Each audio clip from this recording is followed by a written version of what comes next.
ഹിന്ദുക്കളാണ് ഹിന്ദു മതത്തിനൊരു ശാപം. കാരണം വെറുതെ അമ്പലത്തിൽ പോയി തൊഴുതു പോവുക എന്നല്ലാതെ നമ്മുടെ കൃതികളെക്കുറിച്ചോ അതിൻ്റെ ഇന്നത്തെ കാലഘട്ടത്തിലെ പ്രസക്തിയെക്കുറിച്ചോ തലമുറയ്ക്ക് അതെങ്ങനെ പ്രയോജനപ്പെടുത്താം എന്നതിനെക്കുറിച്ചൊന്നും ജന്തുക്കളായ ഹിന്ദുക്കൾ ചിന്തിക്കില്ല. കാരണം സ്വാർത്ഥരാണ്. സ്വന്തം കാര്യം നടക്കണം, അമ്പലത്തിൽ പോയി പ്രാർത്ഥിച്ച് വീട്ടിലെ കാര്യം നടക്കണം, ചാവോളം ജീവിക്കണം എന്നതിലപ്പുറം ആഗ്രഹിക്കുന്നവർ വളരെ കുറവാണ്. അപ്പൊ താൻ ജീവിക്കുന്നൊരു സമൂഹമുണ്ടെന്നും ആ സമൂഹത്തിൻ്റെ ചിന്താഗതികൾ അതിൽ താനും ഒരു പങ്കുണ്ടെന്നും തനിക്കും ഒരു പങ്കുണ്ടെന്നും അതിന് നല്ല ചിന്തകൾ പങ്കുവയ്ക്കാൻ എനിക്ക് സാധിക്കണമെന്നും എന്നൊക്കെയുള്ള ഒരു സമൂഹ വിചാരം, സമൂഹബോധം അത് നമ്മുടെ ഹിന്ദുക്കൾക്ക് വളരെ കുറവാണ്. നിങ്ങൾ ഇത് മുസ്ലിങ്ങളിൽ നിന്ന് പഠിക്കണം. പാലസ്തീനിലൊരു മുസ്ലിമിന് പ്രശ്നം വന്നാൽ ഇവിടുത്തെ മുസ്ലിങ്ങൾ പ്രതിഷേധിക്കുന്നു, മെഴുകുതിരി കത്തിക്കുന്നു, പ്രാർത്ഥിക്കുന്നു. കാശ്മീരിലൊരു മുസ്ലിമിന് പ്രശ്നം വന്നാൽ ഇവിടുത്തെ മുസ്ലിങ്ങൾ പ്രാർത്ഥിക്കുന്നു, അവർക്ക് വേണ്ടി എന്തെല്ലാം ചെയ്യാൻ പറ്റുമോ അതൊക്കെ ചെയ്യുന്നു. എന്നാൽ ഹിന്ദു സമൂഹത്തിന് ആ ഒരു ഐക്യവും ഒത്തൊരുമയും ഇല്ലാത്തതിന് കാരണം സ്വാർത്ഥത തലയിൽ കയറി. സ്വന്തം കാര്യം സിന്ദാബാദ്. അമ്പലത്തിൽ പോകുന്നതൊക്കെ സ്വന്തം കാര്യത്തിനാണ്, സ്വാർത്ഥതയാണ്, മുഴുവൻ സ്വാർത്ഥ ചിന്ത. ഞാൻ നന്നാവണം, എൻ്റെ വീട് നന്നാവണം, എൻ്റെ കുടുംബം നന്നാവണം, അതിലപ്പുറം ഒന്നും ചിന്തിക്കുന്ന ഹിന്ദുവില്ല. അതുകൊണ്ടാണ് ഹിന്ദുക്കളില്ല എന്ന്, ജന്തുക്കളേ ഉള്ളൂ. സമൂഹബോധമുള്ളവർ കുറവാണ്. ആ സമൂഹബോധം ഇല്ലാത്തതുകൊണ്ടാണ് ഹിന്ദുക്കൾ അധപ്പതിച്ചു പോയത്. അതിന് മാറ്റിയെടുക്കണം. അതിന് ഉതകുന്ന ഒരു കൃതിയാണ് രാമായണം. രാമായണം എന്ന് പറയുന്ന കൃതിയെ നമ്മൾ പല തലത്തിലിരുന്ന് പല കോണിൽ നിന്ന് വിശകലനം ചെയ്യാം. അപ്പൊ നമുക്ക് രാമായണത്തിന്റെ മഹത്വം മനസ്സിലാവും. ഇന്നത്തെ കാലഘട്ടത്തിലൂടെ നമ്മൾ രാമായണത്തെ നോക്കുമ്പോൾ, ഇന്ന് നോക്കൂ, സ്ത്രീ പുരുഷ ആ ഭേദം വളരെ കുറഞ്ഞു വരികയാണ്. സ്ത്രീകൾക്കും പുരുഷന്റെ അതേ അവകാശവും സ്വാതന്ത്ര്യവും. പക്ഷെ ഇന്നും സ്ത്രീകൾ പണ്ട് മാറുമറച്ചില്ല. അന്ന് സ്ത്രീകളെ ചൂഷണം ചെയ്തു, സ്ത്രീകളെ ഉപദ്രവിച്ചു, അവരെ വേട്ടയാടി, അവരെ ഉപദ്രവിച്ചു എന്നൊക്കെ പറയുന്ന ഇന്നും പഴയ ചരിത്രം പറഞ്ഞ് നടക്കുന്ന ആൾക്കാരുണ്ട്. പക്ഷെ ഇപ്പോഴും ഈ പറയുന്ന കൂട്ടര്, പ്രത്യേകിച്ച് നമുക്കറിയാം കേരളത്തില് ഒരു പുരോഗമന നവോത്ഥാനക്കാരെന്ന് പറയുന്ന ഒരു വർഗം എപ്പോഴും ഹിന്ദുമതത്തെ വേട്ടയാടുന്ന ഒരു വർഗമുണ്ട്. അങ്ങനെ ഒരു പുരോഗമന വർഗം അവര് മറ്റു രാജ്യങ്ങളിലെ സ്ത്രീകളോട് കണക്കുന്ന കാര്യങ്ങളൊന്നും അവർ കാണില്ല. നമുക്കറിയാം, ഇപ്പൊ അഫ്ഗാനിസ്ഥാനിലെ സ്ത്രീകൾക്ക് പഠിക്കാൻ പോലും സ്വാതന്ത്ര്യമില്ല. അതേപോലെ തന്നെ പാകിസ്ഥാനിലെ സ്ത്രീകളും ബംഗ്ലാദേശിലെ സ്ത്രീകളൊക്കെ നോക്കിക്കഴിഞ്ഞാൽ പീരീഡായി അടുത്ത വർഷം കല്യാണം കഴിഞ്ഞ് കുഞ്ഞുങ്ങളുണ്ടാവുക എന്നുള്ള ഒരു പ്രക്രിയയിലേക്ക് അവർ മാറും. കാരണം ഇസ്ലാം മതത്തിന്റെ സ്വഭാവം അതാണ്, കുട്ടികളെ ഉൽപ്പാദിപ്പിക്കുക എന്നതാണ് അതിലേറ്റവും പ്രധാനം. അതൊക്കെ ഒന്ന് പറഞ്ഞു നോക്കുമ്പം ഇറാനിലെ സ്ത്രീകള് ഒരിക്കലും അവരെ പർദ്ദയൊക്കെ വലിച്ചെറിഞ്ഞ് ഞങ്ങൾക്ക് സ്വാതന്ത്ര്യം വേണം. ഇവിടെ ആരെങ്കിലും നവോത്ഥാനക്കാർ അതിനെക്കുറിച്ച് മിണ്ടുണ്ടായി? അത് മിണ്ടില്ല. കാരണം അത് ഹിന്ദുക്കളല്ല, അത് മുസ്ലിം സമുദായമാണ്. അപ്പൊ ഇവിടെ വലിയൊരു എന്താണ് കേരളത്തിലൊക്കെ നമ്മൾ കാണുന്നത്, പക്ഷം ചേർന്നുകൊണ്ടുള്ള വിമർശനം, ഒരു കൂട്ടരെ മാത്രം ടാർഗറ്റ് ചെയ്യാം. എന്നാൽ ഈ ദൃഷ്ടിയിൽ നമ്മൾ രാമായണത്തെ നോക്കുമ്പോൾ അന്നത്തെ കാലത്ത് കൈകേയി 2 വരം ദശരഥനോട് ചോദിക്കണം. ആ വരം ഏറ്റവും അപകടമാണ്. കാരണം അയോധ്യയിലുള്ള എല്ലാവരും സ്നേഹിക്കുന്ന രാമനെ കാട്ടിലേക്ക് പറഞ്ഞയക്കുക അല്ലേ? രാജ്യം ഭരതന് കൊടുക്കുന്നേക്കാൾ ഉപരി രാമനെ കാട്ടിലേക്ക് പറഞ്ഞയക്കുമ്പോൾ ജനം എതിർക്കാം, കൈകേയി ഒറ്റപ്പെടുത്താം, കൈകേയിക്ക് വലിയൊരു അപകടത്തിലാവാം. എന്നാൽ അത് ചോദിക്കാനുള്ള ഒരു ധൈര്യം അന്ന് കൈകേയിക്കുണ്ടായി എങ്കിൽ അന്ന് സ്ത്രീകൾക്ക് കിട്ടിയ സ്ഥാനം എത്രയായിരിക്കണം സമൂഹത്തിൽ. അതുപോലെ തന്നെ താടകയെ വധിക്കുന്ന സമയത്ത് രാമൻ ഒരു നിമിഷം നിശ്ചലനായി, നിഷ്ക്രിയനായി, നിശ്ചിന്തനായി ചിന്തിക്കുകയാണ്, താടകയെ വധിക്കാമോ? അപ്പൊ അന്നത്തെ കാലത്ത് സ്ത്രീകളെ വധിക്കുന്നത് ശരിയല്ല എന്നൊരു ബോധം നമ്മുടെ രാജാക്കന്മാരുടെ തലയിലുണ്ടായിരുന്നു. കാരണം ബ്രഹ്മഹത്യാ പാപം എന്നുള്ളത്. അപ്പൊ അന്ന് സ്ത്രീകൾക്ക്, നിങ്ങൾ നോക്കൂ, 5000 വർഷങ്ങൾക്ക് മുമ്പ് ഭാരതത്തിൽ സ്ത്രീകൾക്ക് കൊടുത്ത സ്ഥാനം എന്താണ്? ഒരു രാജാവ് തൻ്റെ മന്ത്രിമാരും ഗുരുവും ചേർന്നെടുത്ത തീരുമാനത്തെ ഒരു ഭാര്യയുടെ മുന്നിൽ മാറ്റിമറയ്ക്കണമെങ്കിൽ ആ സ്ത്രീക്ക് കൊടുത്ത വാക്കിന്റെ മഹത്വം എത്രയാണ്? മനസ്സിലായില്ലേ? ഇന്ന് ഏത് മതത്തിൽ നമുക്ക് കാണാൻ പറ്റും? ഇന്ന് തട്ടിക്കളഞ്ഞിട്ടുണ്ടാവും ആ സ്ത്രീയെ. ഇങ്ങനൊരു കാര്യം പറയുമ്പം ഞാനും ഗുരുക്കന്മാരും മഹർഷി എന്താണ് മന്ത്രിമാരും തീരുമാനിച്ച തീരുമാനം നീ മാറ്റാൻ നീ ആരാന്ന് ചോദിച്ചിട്ടുണ്ടാവും. അവിടെ തല തെറ്റി തെറിപ്പിച്ചിട്ടുണ്ടാവും.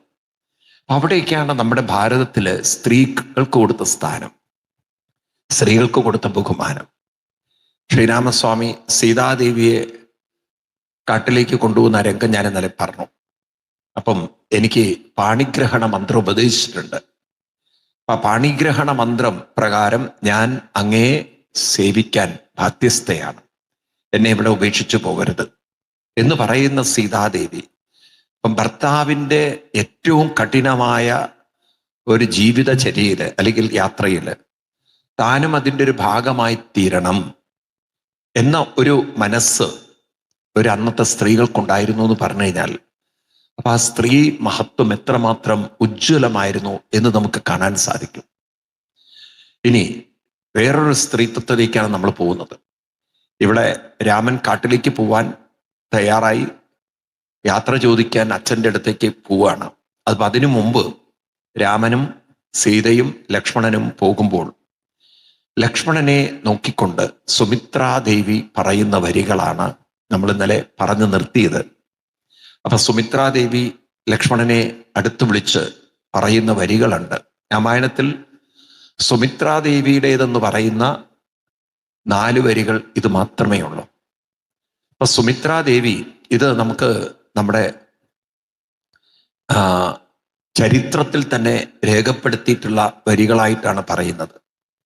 അപ്പൊ നമ്മളിത് കുട്ടികൾക്കൊക്കെ ഇതൊക്കെ പറഞ്ഞു കൊടുക്കണം. ഇന്ന് നമ്മുടെ കുട്ടികൾക്ക് ഇതൊന്നും അറിയില്ല, എന്താണ് ഭാരതത്തിലെ സ്ത്രീത്വത്തിന്റെ മഹത്വം എന്ന്. രാമന്റെ കൂടെ പോകുന്ന ലക്ഷ്മണനോട് സുമിത്രാദേവി പറയുന്ന വരികള് അറിയുന്നവർ വളരെ ചുരുക്കമായിരിക്കും, എന്നാലും ഉണ്ടാവുമായിരിക്കാം. എത്ര പേർക്കറിയാം സുമിത്രാദേവി ലക്ഷ്മണന് കൊടുത്തിരിക്കുന്ന ഒരു 4 വരി? അതൊക്കെ നമുക്ക് സത്യം പറഞ്ഞാൽ വലിയ ഒരു നിധികളാണ്, ഖനികളാണ്. കാരണം ഒരു ജീവിതത്തിനെ കാണണം എന്ന് ലക്ഷ്മണന് പറഞ്ഞു കൊടുക്കാൻ ഇന്ന് അങ്ങനെയുള്ള ഒരു മാതൃത്വം വീടുകളിലില്ല. അതുകൊണ്ടാണ് കുട്ടികൾ കഞ്ചാവിനും ലഹരിക്കും വഴിതെറ്റി ആത്മഹത്യക്കൊക്കെ പോകുന്നത്. വീടുകളിൽ അങ്ങനെ ഒരു ബന്ധമില്ല. ഇന്നത്തെ ബന്ധം എന്ന് പറഞ്ഞാൽ കേവലം വൈകാരിക ബന്ധമാണ്. ആത്മീയ ബന്ധമുള്ള വീടുകൾ, ആത്മീയ ബന്ധമുള്ള ഒരു ഭാര്യാഭർത്ത ബന്ധം കുറവാണ്. അതുകൊണ്ടാണ് കുറച്ചു കാലം ഒരുമിച്ച് ജീവിച്ച് പിന്നെ തമ്മിൽ തെറ്റിപ്പിരിഞ്ഞ് എല്ലാം ഡൈവേഴ്സായി ജീവിതം താളം തെറ്റുന്നത്. അപ്പൊ ഇതൊക്കെ ഒരു ആത്മീയത എന്ന് പറയുന്നത് ക്ഷേത്രത്തിൽ തൊഴുതുപോയാൽ കിട്ടില്ല, അത് വിചാരത്തിൽ നിന്നേ കിട്ടുള്ളൂ. അതാണ് ആദി ശങ്കരാചാര്യ സ്വാമികൾ പറയുന്ന വരികള്. നിങ്ങൾ എത്ര തീർത്ഥ സ്ഥലങ്ങളിൽ പോയാലും തൊഴുതുപോയാലും ആത്മീയത കിട്ടില്ല. അതും വേറൊരു വൈകാരികതയാണ്. കാര്യം നിങ്ങൾ അമ്പലത്തിൽ പോകുന്നു, പ്രാർത്ഥിക്കുന്നു എന്നുള്ളത്. ആത്മീയത എന്ന് പറയുന്നത് അത് നിങ്ങളുടെ അറിവിലും അനുഷ്ഠാനത്തിലും നിൽക്കുന്നതാണ്. ക്ഷേത്രം നിങ്ങൾ അങ്ങനെ ഒരു അനുഷ്ഠാനത്തിന് വേണ്ടി ഉപയോഗിക്കുന്നുവെങ്കിൽ അത് നിങ്ങൾക്ക് പ്രയോജനപ്പെടും. ആദിശങ്കരാചാര്യ സ്വാമികളുടെ വരികളിൽ പറഞ്ഞാൽ അദ്ദേഹം പറയും, കുരുതേ ഗംഗാ സാഗരഗമനം വ്രതപരിപാലന മതവാ ധ്യാനം അഥവാ ദാനം ജ്ഞാനവിഹീന സർവമതേന മുക്തിം ഭജതി ജന്മശതേന. ഇതാണ് ആചാര്യസ്വാമികളുടെ വരികൾ. നിങ്ങൾ എത്ര തീർത്ഥസ്ഥലങ്ങളിൽ പോയാലും, അദ്ദേഹം കുരുതേ ഗംഗാസാഗര ഗമനം എന്ന് പറഞ്ഞാൽ അന്നത്തെ കാലത്തും ഇന്നും ധാരാളം ആളുകൾ ഗംഗാസാഗരത്തിൽ പോകും. ഗംഗയും സാഗരവും ഒന്നിക്കുന്ന ഒരു സ്ഥലമുണ്ട് കൽക്കത്തയിൽ. അവിടെ ഗംഗാസാഗരം എന്ന് പറയും. അവിടെ പോവും ആളുകൾ. അവിടെ കുളിക്കുന്നത് ഏറ്റവും സർവശ്രേഷ്ഠമായിട്ടാണ് കണക്കാക്കിയിരിക്കുന്നത്, ഗംഗാസാഗരം. അങ്ങനെ ഗംഗാസാഗരത്തിൽ പോകുന്നു ചിലരാണെങ്കിൽ ദാനം ചെയ്യുന്നു, അമ്പലങ്ങളിൽ പോകുന്നു, പലതും ചെയ്യുന്നു. പക്ഷെ ജ്ഞാനവിഹീന, ജ്ഞാനമില്ലാതെ എന്ത് ചെയ്തിട്ടും ഒരു കാര്യമില്ല. അടിസ്ഥാനമായി ജ്ഞാനം വേണം. ഈ ജ്ഞാനം എന്നത് സത്സംഗത്തിലൂടെ കിട്ടുന്നതാണ്. അച്ഛനമ്മമാര് മക്കൾക്ക് പകർന്നു കൊടുക്കേണ്ടതാണ് ജ്ഞാനം. എന്നാൽ കഷ്ടകാലം എന്ന് പറയട്ടെ, ഹിന്ദു ജന്തുവായിപ്പോയി, വലിയ വിവരമൊന്നുമില്ല. ഈ തൊഴുതുപോകൽ പ്രസ്ഥാനം മാത്രമായിപ്പോയി. രാമായണത്തെക്കുറിച്ച് എന്തെങ്കിലും ചോദിച്ചാൽ ഒന്നും അറിയില്ല. ഇവിടെയാണ് നിങ്ങളൊക്കെ രാമായണം പഠിക്കേണ്ടതിൻ്റെ ആവശ്യം. അപ്പൊ നമ്മൾ കുറച്ച് കാര്യങ്ങളൊക്കെ നമുക്ക് എല്ലാവർക്കും അറിഞ്ഞിരിക്കണം. എന്താണ് ലക്ഷ്മണന് സുമിത്രാദേവി ഉപദേശിച്ചത്? എന്ന് ആരെങ്കിലും ചോദിക്കുമ്പോൾ നമുക്ക് അറിഞ്ഞിരിക്കണം, നമ്മൾ പഠിക്കണം. നിങ്ങൾ മുസ്ലിം സമുദായത്തെ നോക്കൂ, അവരോട് നിങ്ങൾ ഖുറാന്റെ ഏത് ഭാഗമെടുത്ത് ചോദിച്ചാലും അവർ പച്ചവെള്ളം പോലെ പറഞ്ഞുതരും. കാരണം കുട്ടിക്കാലത്തെ അവർ ഖുറാൻ പഠിക്കുന്നുണ്ട്. എന്നാൽ നമ്മളിതൊന്നും പഠിക്കാത്തത് കൊണ്ടാണ് ഐക്യമില്ല, കുടുംബങ്ങളിൽ ഒത്തൊരുമയില്ല, വിവാഹ ബന്ധങ്ങളിൽ ഉറപ്പില്ല, കുട്ടികളും അച്ഛനമ്മമാരും തമ്മിൽ ഒരു ഹൃദയബന്ധമില്ല. ഒരു കല്യാണം കഴിക്കുന്നവരൊക്കെ ഉള്ളൊരു ബന്ധമുണ്ട്, അത് കഴിഞ്ഞാൽ അവരുടെ സ്വാർത്ഥത്തിൽ അവർ പോയി. എല്ലാം സ്വാർത്ഥതയിലൂന്നിയതാണ്. ഹിന്ദു എന്ന് പറയുന്നത് സ്വാർത്ഥതയാണ്. മനസ്സിലായില്ലേ? ഇസ്ലാം മതത്തിൽ നമ്മൾ കാണുന്നത് നിസ്വാർത്ഥതയാണ്. ഒരു മതത്തിന് വേണ്ടി, സമാജത്തിന് വേണ്ടി അവരവരുടെ ജീവൻ ബലി കൊടുക്കാൻ തയ്യാറാണ്. നിങ്ങൾ നോക്കൂ, അതാണ് ഹിന്ദു നേരെയാവാത്തത്. സ്വാർത്ഥതയിൽ ഊന്നിപ്പോയി ഹിന്ദു മതം. ഒരു കാലത്തത് നിസ്വാർത്ഥതയായിരുന്നു, ഇപ്പോഴത് സ്വാർത്ഥതയായി. അതെന്താ കാരണം? നമുക്ക് ആധ്യാത്മികമായ അറിവില്ല. നിങ്ങൾ വെറും ക്ഷേത്രത്തിൽ പോയതുകൊണ്ട് അത് കിട്ടില്ല. അപ്പൊ ഈ സ്വാർത്ഥതയിൽ ഊന്നിയ ഒരു മതത്തിന് ഐക്യവും ഒത്തൊരുമയും ഒരുമയൊന്നും ഒരു കാലത്തും ഉണ്ടാവില്ല. നിസ്വാർത്ഥതയിലൂന്നിയ ഒരു മതത്തിന് അവരുടെ മത സംസ്കാരം ഐക്യത്തോടെ നിർത്താൻ അവർക്ക് സാധിക്കും. അത് നിങ്ങൾ കണ്ടുപഠിക്കണം. അത് നിങ്ങൾ നോക്കൂ, കേരളത്തിൽ തന്നെ മുസ്ലിം സമുദായത്തെ ബാധിക്കുന്ന ഒരു പ്രശ്നം വന്നാൽ എല്ലാവരും ഒറ്റക്കെട്ട. അതുകൊണ്ടാണല്ലോ പൊതുവെ അവരെ കാക്കകൾ എന്ന് പറയുന്നത്. ഈ മുസ്ലിം സമുദായത്തിനെ വിളിക്കുന്ന പേരാണ് കാക്കകൾ എന്ന്. ഞാൻ ആദ്യം എനിക്ക് മനസ്സിലായില്ല എന്താ ഈ കാക്കകൾ എന്ന് അവരെ വിളിക്കുന്നത്. ഞാൻ വിചാരിച്ചത് മുസ്ലിങ്ങൾ കാക്ക, അവര് ഇക്കാക്ക എന്നൊക്കെ പറയുന്ന ഒരു ബഹുമാനത്തിന്റെ പേരാണ്. പിന്നെ മനസ്സിലായത് കാക്കകളുടെ സ്വഭാവമാണെന്ന്. കാക്കകള് ഒന്നിച്ച് കൂടുന്നു, പെട്ടെന്ന് ഒന്നിച്ചുകൂടി ബഹളം ഉണ്ടാക്കുന്നു, ഇല്ലേ? എന്തെങ്കിലും എവിടെയെങ്കിലും സംഭവിച്ചു കഴിഞ്ഞാൽ ആ കാക്കക്കൂട്ട് ഒന്നിച്ചു വരും.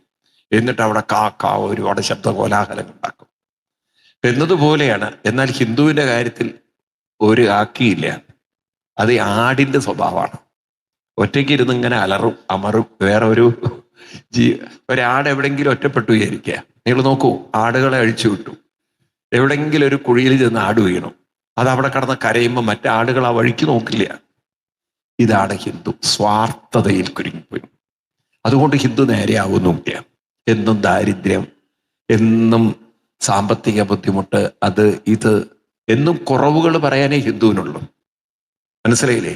നിങ്ങൾ നോക്കും, ഇവിടെ പാലക്കാടൊക്കെ നിങ്ങൾ പോയി നോക്കിക്കഴിഞ്ഞാൽ ഒരു കാലത്ത് മുസ്ലിങ്ങൾ എത്രമാത്രം ഉണ്ടായിരുന്നു അവിടെ. ഇന്നിപ്പോൾ ബിസിനസ് അവരയിലായി, സമ്പത്ത് അവരയിലായി. എറണാകുളം നിങ്ങൾ എറണാകുളം സിറ്റി പോയി നോക്കൂ, എത്ര ബിസിനസ് അവരയിൽ.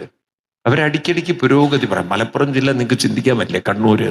ഇതെന്താ ഇത്ര അധികം ഒരു പുരോഗതി? ഇത് അവർ പരസ്പരം സഹായിക്കും, പരസ്പരം അവർ സഹായിക്കും. ഞാൻ എരുമേലിയിൽ അവിടെ ഒരു അയ്യപ്പ സ്വാമിയുമായി ബന്ധപ്പെട്ടുള്ള ഒരു പ്രശ്നത്തിൽ പോകണ്ടായി ഒരു 4-5 വർഷം മുമ്പ്. അപ്പൊ അവിടെ ഈ വാവരു സ്വാമിയുടെ പ്രശ്നം, അത് വാവരല്ല, അത് വാവുരനാണ് എന്നൊരു കാര്യം വന്നപ്പോൾ നമ്മുടെ വിശ്വ ഹിന്ദു പരിഷത്തിന്റെ അന്നത്തെ പ്രസിഡന്റ് ആയിരുന്ന VG തമ്പി സാറ്, അപ്പൊ അദ്ദേഹം പറഞ്ഞ പ്രകാരം ഞാൻ അവിടെ പോയി എരുമേലിയിൽ. അപ്പൊ ഒരു രാവിലെ മുതൽ വൈകുന്നേരം വരെ എരുമേലിയിൽ ആ അമ്പലത്തിലൊക്കെ പോയി. അപ്പൊ അവിടെ കുറെ ആളുകൾ മീറ്റിംഗ് അത് ഇതൊക്കെ ആയിട്ട് നടക്കുകയാണ്. അപ്പൊ അവിടുത്തെ ഒരു കഥ കേട്ടപ്പോൾ എനിക്ക് വലിയ വിഷമായി പോയി. കാരണം ആ എരുമേലി ക്ഷേത്രം, അയ്യപ്പ ക്ഷേത്രം, ആളുകൾ ഇവിടുന്ന് വലിയ ഭക്തിയോടുകൂടി വേട്ട തുള്ളാൻ വേണ്ടി പോകുന്ന ആ ക്ഷേത്രം, അതിന്റെ പരിസരം മുഴുവൻ ഹിന്ദുവിന് നഷ്ടപ്പെട്ടു പറയാണ്. ഒരു ഇഞ്ച് സെന്റ് പോലും ഹിന്ദുവിന്റെ കയ്യിലില്ല.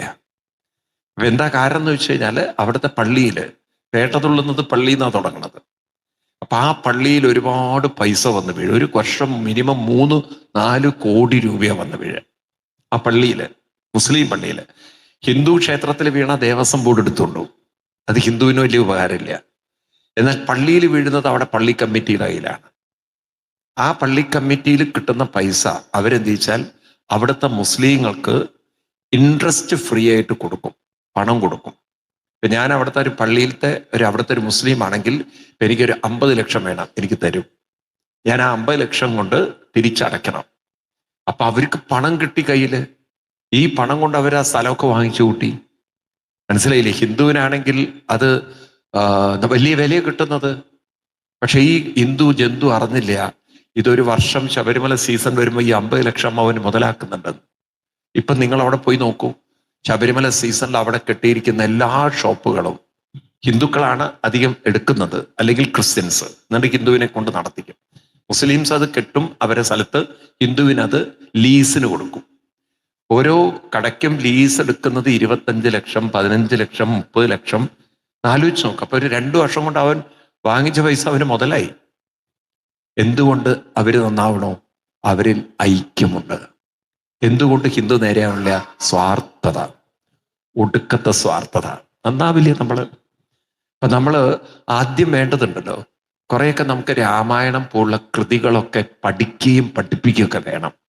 നമ്മുടെ കുട്ടികളുടെ ഉള്ളിൽ ഒരു സ്വാർത്ഥ സ്വഭാവത്തെ മാറ്റണം, ഒരു സ്വാർത്ഥ സംസ്കാരത്തെ മാറ്റണം. മനസ്സിലായില്ലേ? ഇപ്പൊ കുട്ടികൾ കുറെ പേര് ഡൽഹിയിൽ സമരം ചെയ്തു. അവർക്ക് നീറ്റ് പരീക്ഷ നേരെയാക്കണം. വാസ്തവത്തിൽ അതായിരുന്നില്ല അവരുടെ മുഴുവൻ ലക്ഷ്യം. അതിൻ്റെ അകത്ത് മുഴുവൻ എന്താണ്, പാകിസ്ഥാൻ ഓറിയന്റഡ് ആയിട്ടുള്ള കുറെ എണ്ണം കയറിപ്പറ്റി. അവരുടെ ലക്ഷ്യം വേറെയാണ്. ഇപ്പോഴാണ് അതൊക്കെ ഓരോന്ന് പുറത്തു വരുന്നത്. മനസ്സിലായില്ലേ? എങ്ങനെ ഒരു ഗവൺമെന്റ് സിസ്റ്റത്തെ അട്ടിമറിക്കാം എന്നാണ്. ഇവിടുന്ന് എത്ര മുസ്ലിംസാ പോയത്? ഈ മലപ്പുറം, കണ്ണൂര്, കാസർഗോഡ് നിന്നൊക്കെ എത്ര മുസ്ലിംസ്. അവർക്ക് നീറ്റ് പരീക്ഷയായിട്ട് എന്താ ബന്ധം? ഒരുത്തനോട് നീറ്റ് എന്താന്ന് ചോദിച്ചപ്പം അവൻ പറയാം ബബ്ബ എന്ന്. ഒരു വിവരവുമില്ല നീറ്റിനെ കുറിച്ച്. ഇവന് നീറ്റേ അറിയില്ല. അപ്പൊ ഇവരുടെയൊക്കെ ലക്ഷ്യം എന്ന് പറയുന്നത് ഒരു ഗവൺമെന്റിനെ എങ്ങനെയെങ്കിലും താളം തെറ്റിക്കുക എന്നുള്ളതാണ്. കാരണം ഇവിടുത്തെ ഗവൺമെന്റ് ഒരു ഹിന്ദു ഗവൺമെന്റാണ്. ആ ഗവൺമെന്റ് സിസ്റ്റം മാറ്റുക. അപ്പൊ ഇതൊന്നും മനസ്സിലാക്കാത്ത കുറെ ഹിന്ദുക്കള് വെറും അന്തരാഷ്ട്രീയവും പറഞ്ഞ്, സ്വന്തം സ്വാർത്ഥതയും പറഞ്ഞ്, എന്നിട്ട് എവിടെയാ നന്നാവുന്നത്? നന്നാവുണ്ടോ? അതുമില്ല. നിങ്ങൾ നോക്കൂ, ഈ പാലക്കാട് ജില്ലയിൽ തന്നെ നോക്കൂ നിങ്ങൾ, എത്ര ആത്മഹത്യകളാണ് ഒരു വർഷം ഹിന്ദു വീടുകളിൽ നടക്കുന്നത്, കൊലപാതകങ്ങൾ നടക്കുന്നത്, കള്ളു കുടിച്ച് കുത്തിക്കൊല്ലുന്നത് എത്രണ്ണമുണ്ട്? എത്ര ഒന്ന് പഠിക്കൂ നിങ്ങളുടെ ഈ ജില്ലയിൽ നടക്കുന്ന കാര്യങ്ങൾ നിങ്ങൾ പഠിച്ചു നോക്കൂ. അപ്പൊ നിങ്ങൾക്ക് മനസ്സിലാവും എന്തുകൊണ്ട് ഹിന്ദുക്കൾ നേരെയാവുന്നില്ല. അതിൽ നിങ്ങൾക്ക് എന്ത് ചെയ്യാൻ പറ്റും? ഇങ്ങനെ നമ്മൾ ചിന്തിക്കാൻ തുടങ്ങിയാൽ സമൂഹത്തിൽ മാറ്റങ്ങളുണ്ടാവും. അല്ലാതെ ഈ സ്വാർത്ഥത വെച്ച് രാമായണം കേട്ടത് കൊണ്ടോ അമ്പലത്തിൽ പോയത് കൊണ്ടൊന്നും നമ്മൾ നേരെയാവാൻ പോടില്ല. നിങ്ങളെ കുട്ടികൾ നേരെയാവാൻ പോടില്ല. മനസ്സിലായില്ലേ? നിങ്ങൾ വിചാരിക്കും ഇതൊക്കെ പടച്ചവൻ നോക്കും. പടച്ചവന്മാരെ തന്നെ നോക്കാൻ പടച്ചവന്മാർക്ക് പറ്റില്ല. രാമായണത്തിൽ അതാ ഞാൻ ആവർത്തിച്ചു പറഞ്ഞത്. രാമൻ ദൈവമായിരുന്നു എങ്കിൽ എന്തിനാ പിന്നെ വിശ്വാമിത്ര മഹർഷി നേരെയാക്കണം അദ്ദേഹത്തിന് സുപ്രഭാതം എന്തിനാ പറഞ്ഞു കൊടുക്കണം? ഈ ഗായത്രി എന്തിനു ഉപദേശിക്കണം? രാമൻ ദൈവമല്ലേ? രാവണനെ കൊല്ലാൻ പോലും അദ്ദേഹത്തിന് ആദിത്യ മന്ത്രം പറഞ്ഞു കൊടുക്കാൻ അഗസ്ത്യ മഹർഷി പറഞ്ഞു എന്നാണ്. പിന്നെ രാമൻ ദൈവമല്ലേ? രാമൻ അങ്ങോട്ട് കൊന്നൂടെ? അതൊന്നും നമ്മൾ അത്ര ശ്രദ്ധിക്കില്ല. ഈ അഗസ്ത്യ മഹർഷി വന്നോ, ആദിത്യ ഹൃദയം മോദി, അതൊന്നും നമ്മൾ പറഞ്ഞു കൊടുക്കില്ല. നമ്മൾ രാമൻ ദൈവമാണ്, അവര് നിവേദിച്ച രാമൻ നോക്കിക്കോളും എന്നുള്ളതാണ്. ഈ പൊട്ട ഭക്തി നമ്മൾ തലയിൽ കെട്ടിപ്പോയി. അതാണ് ഹിന്ദുവിന് അധപ്പതനം ഉണ്ടായത്. നമ്മൾ അവതാരങ്ങളെ ദൈവങ്ങളായി കണ്ടുപോയി. അവതാരങ്ങളൊക്കെ അനുഷ്ഠാനത്തിലൂടെ ദൈവീകതയിലേക്ക് ഉയർന്നവരാണ്. അവര് അനുഷ്ഠിച്ച് ദൈവീകതയിലേക്ക് ഉയർന്നവരാണ്. അവര് നമ്മളോടും പറയണത് നിങ്ങളും അനുഷ്ഠിച്ച് ദൈവീകതയിലേക്ക് ഉയരുമെന്നാണ്. അല്ലാതെ നമ്മുടെ പ്രശ്നം അവർ പരിഹരിക്കാന്ന് എവിടെയും പറഞ്ഞിട്ടില്ല. അത് ഹിന്ദുക്കൾ അന്ധവിശ്വാസം ഉണ്ടാക്കിയതാണ്. ഈ അന്ധവിശ്വാസമാണ് നമ്മൾ മാറ്റണം. ഇപ്പോഴും ഹിന്ദുക്കൾ അന്ധവിശ്വാസത്തിലാണ്. ഇപ്പൊ നിങ്ങൾ അമ്പലത്തിൽ പോകുമ്പോൾ കുട്ടികൾക്ക് അതാ പറഞ്ഞു കൊടുക്കേണ്ടത്. ദേവിയും ദേവനും നമ്മുടെ പ്രശ്നം പരിഹരിക്കാനിരിക്കുന്നവരല്ല.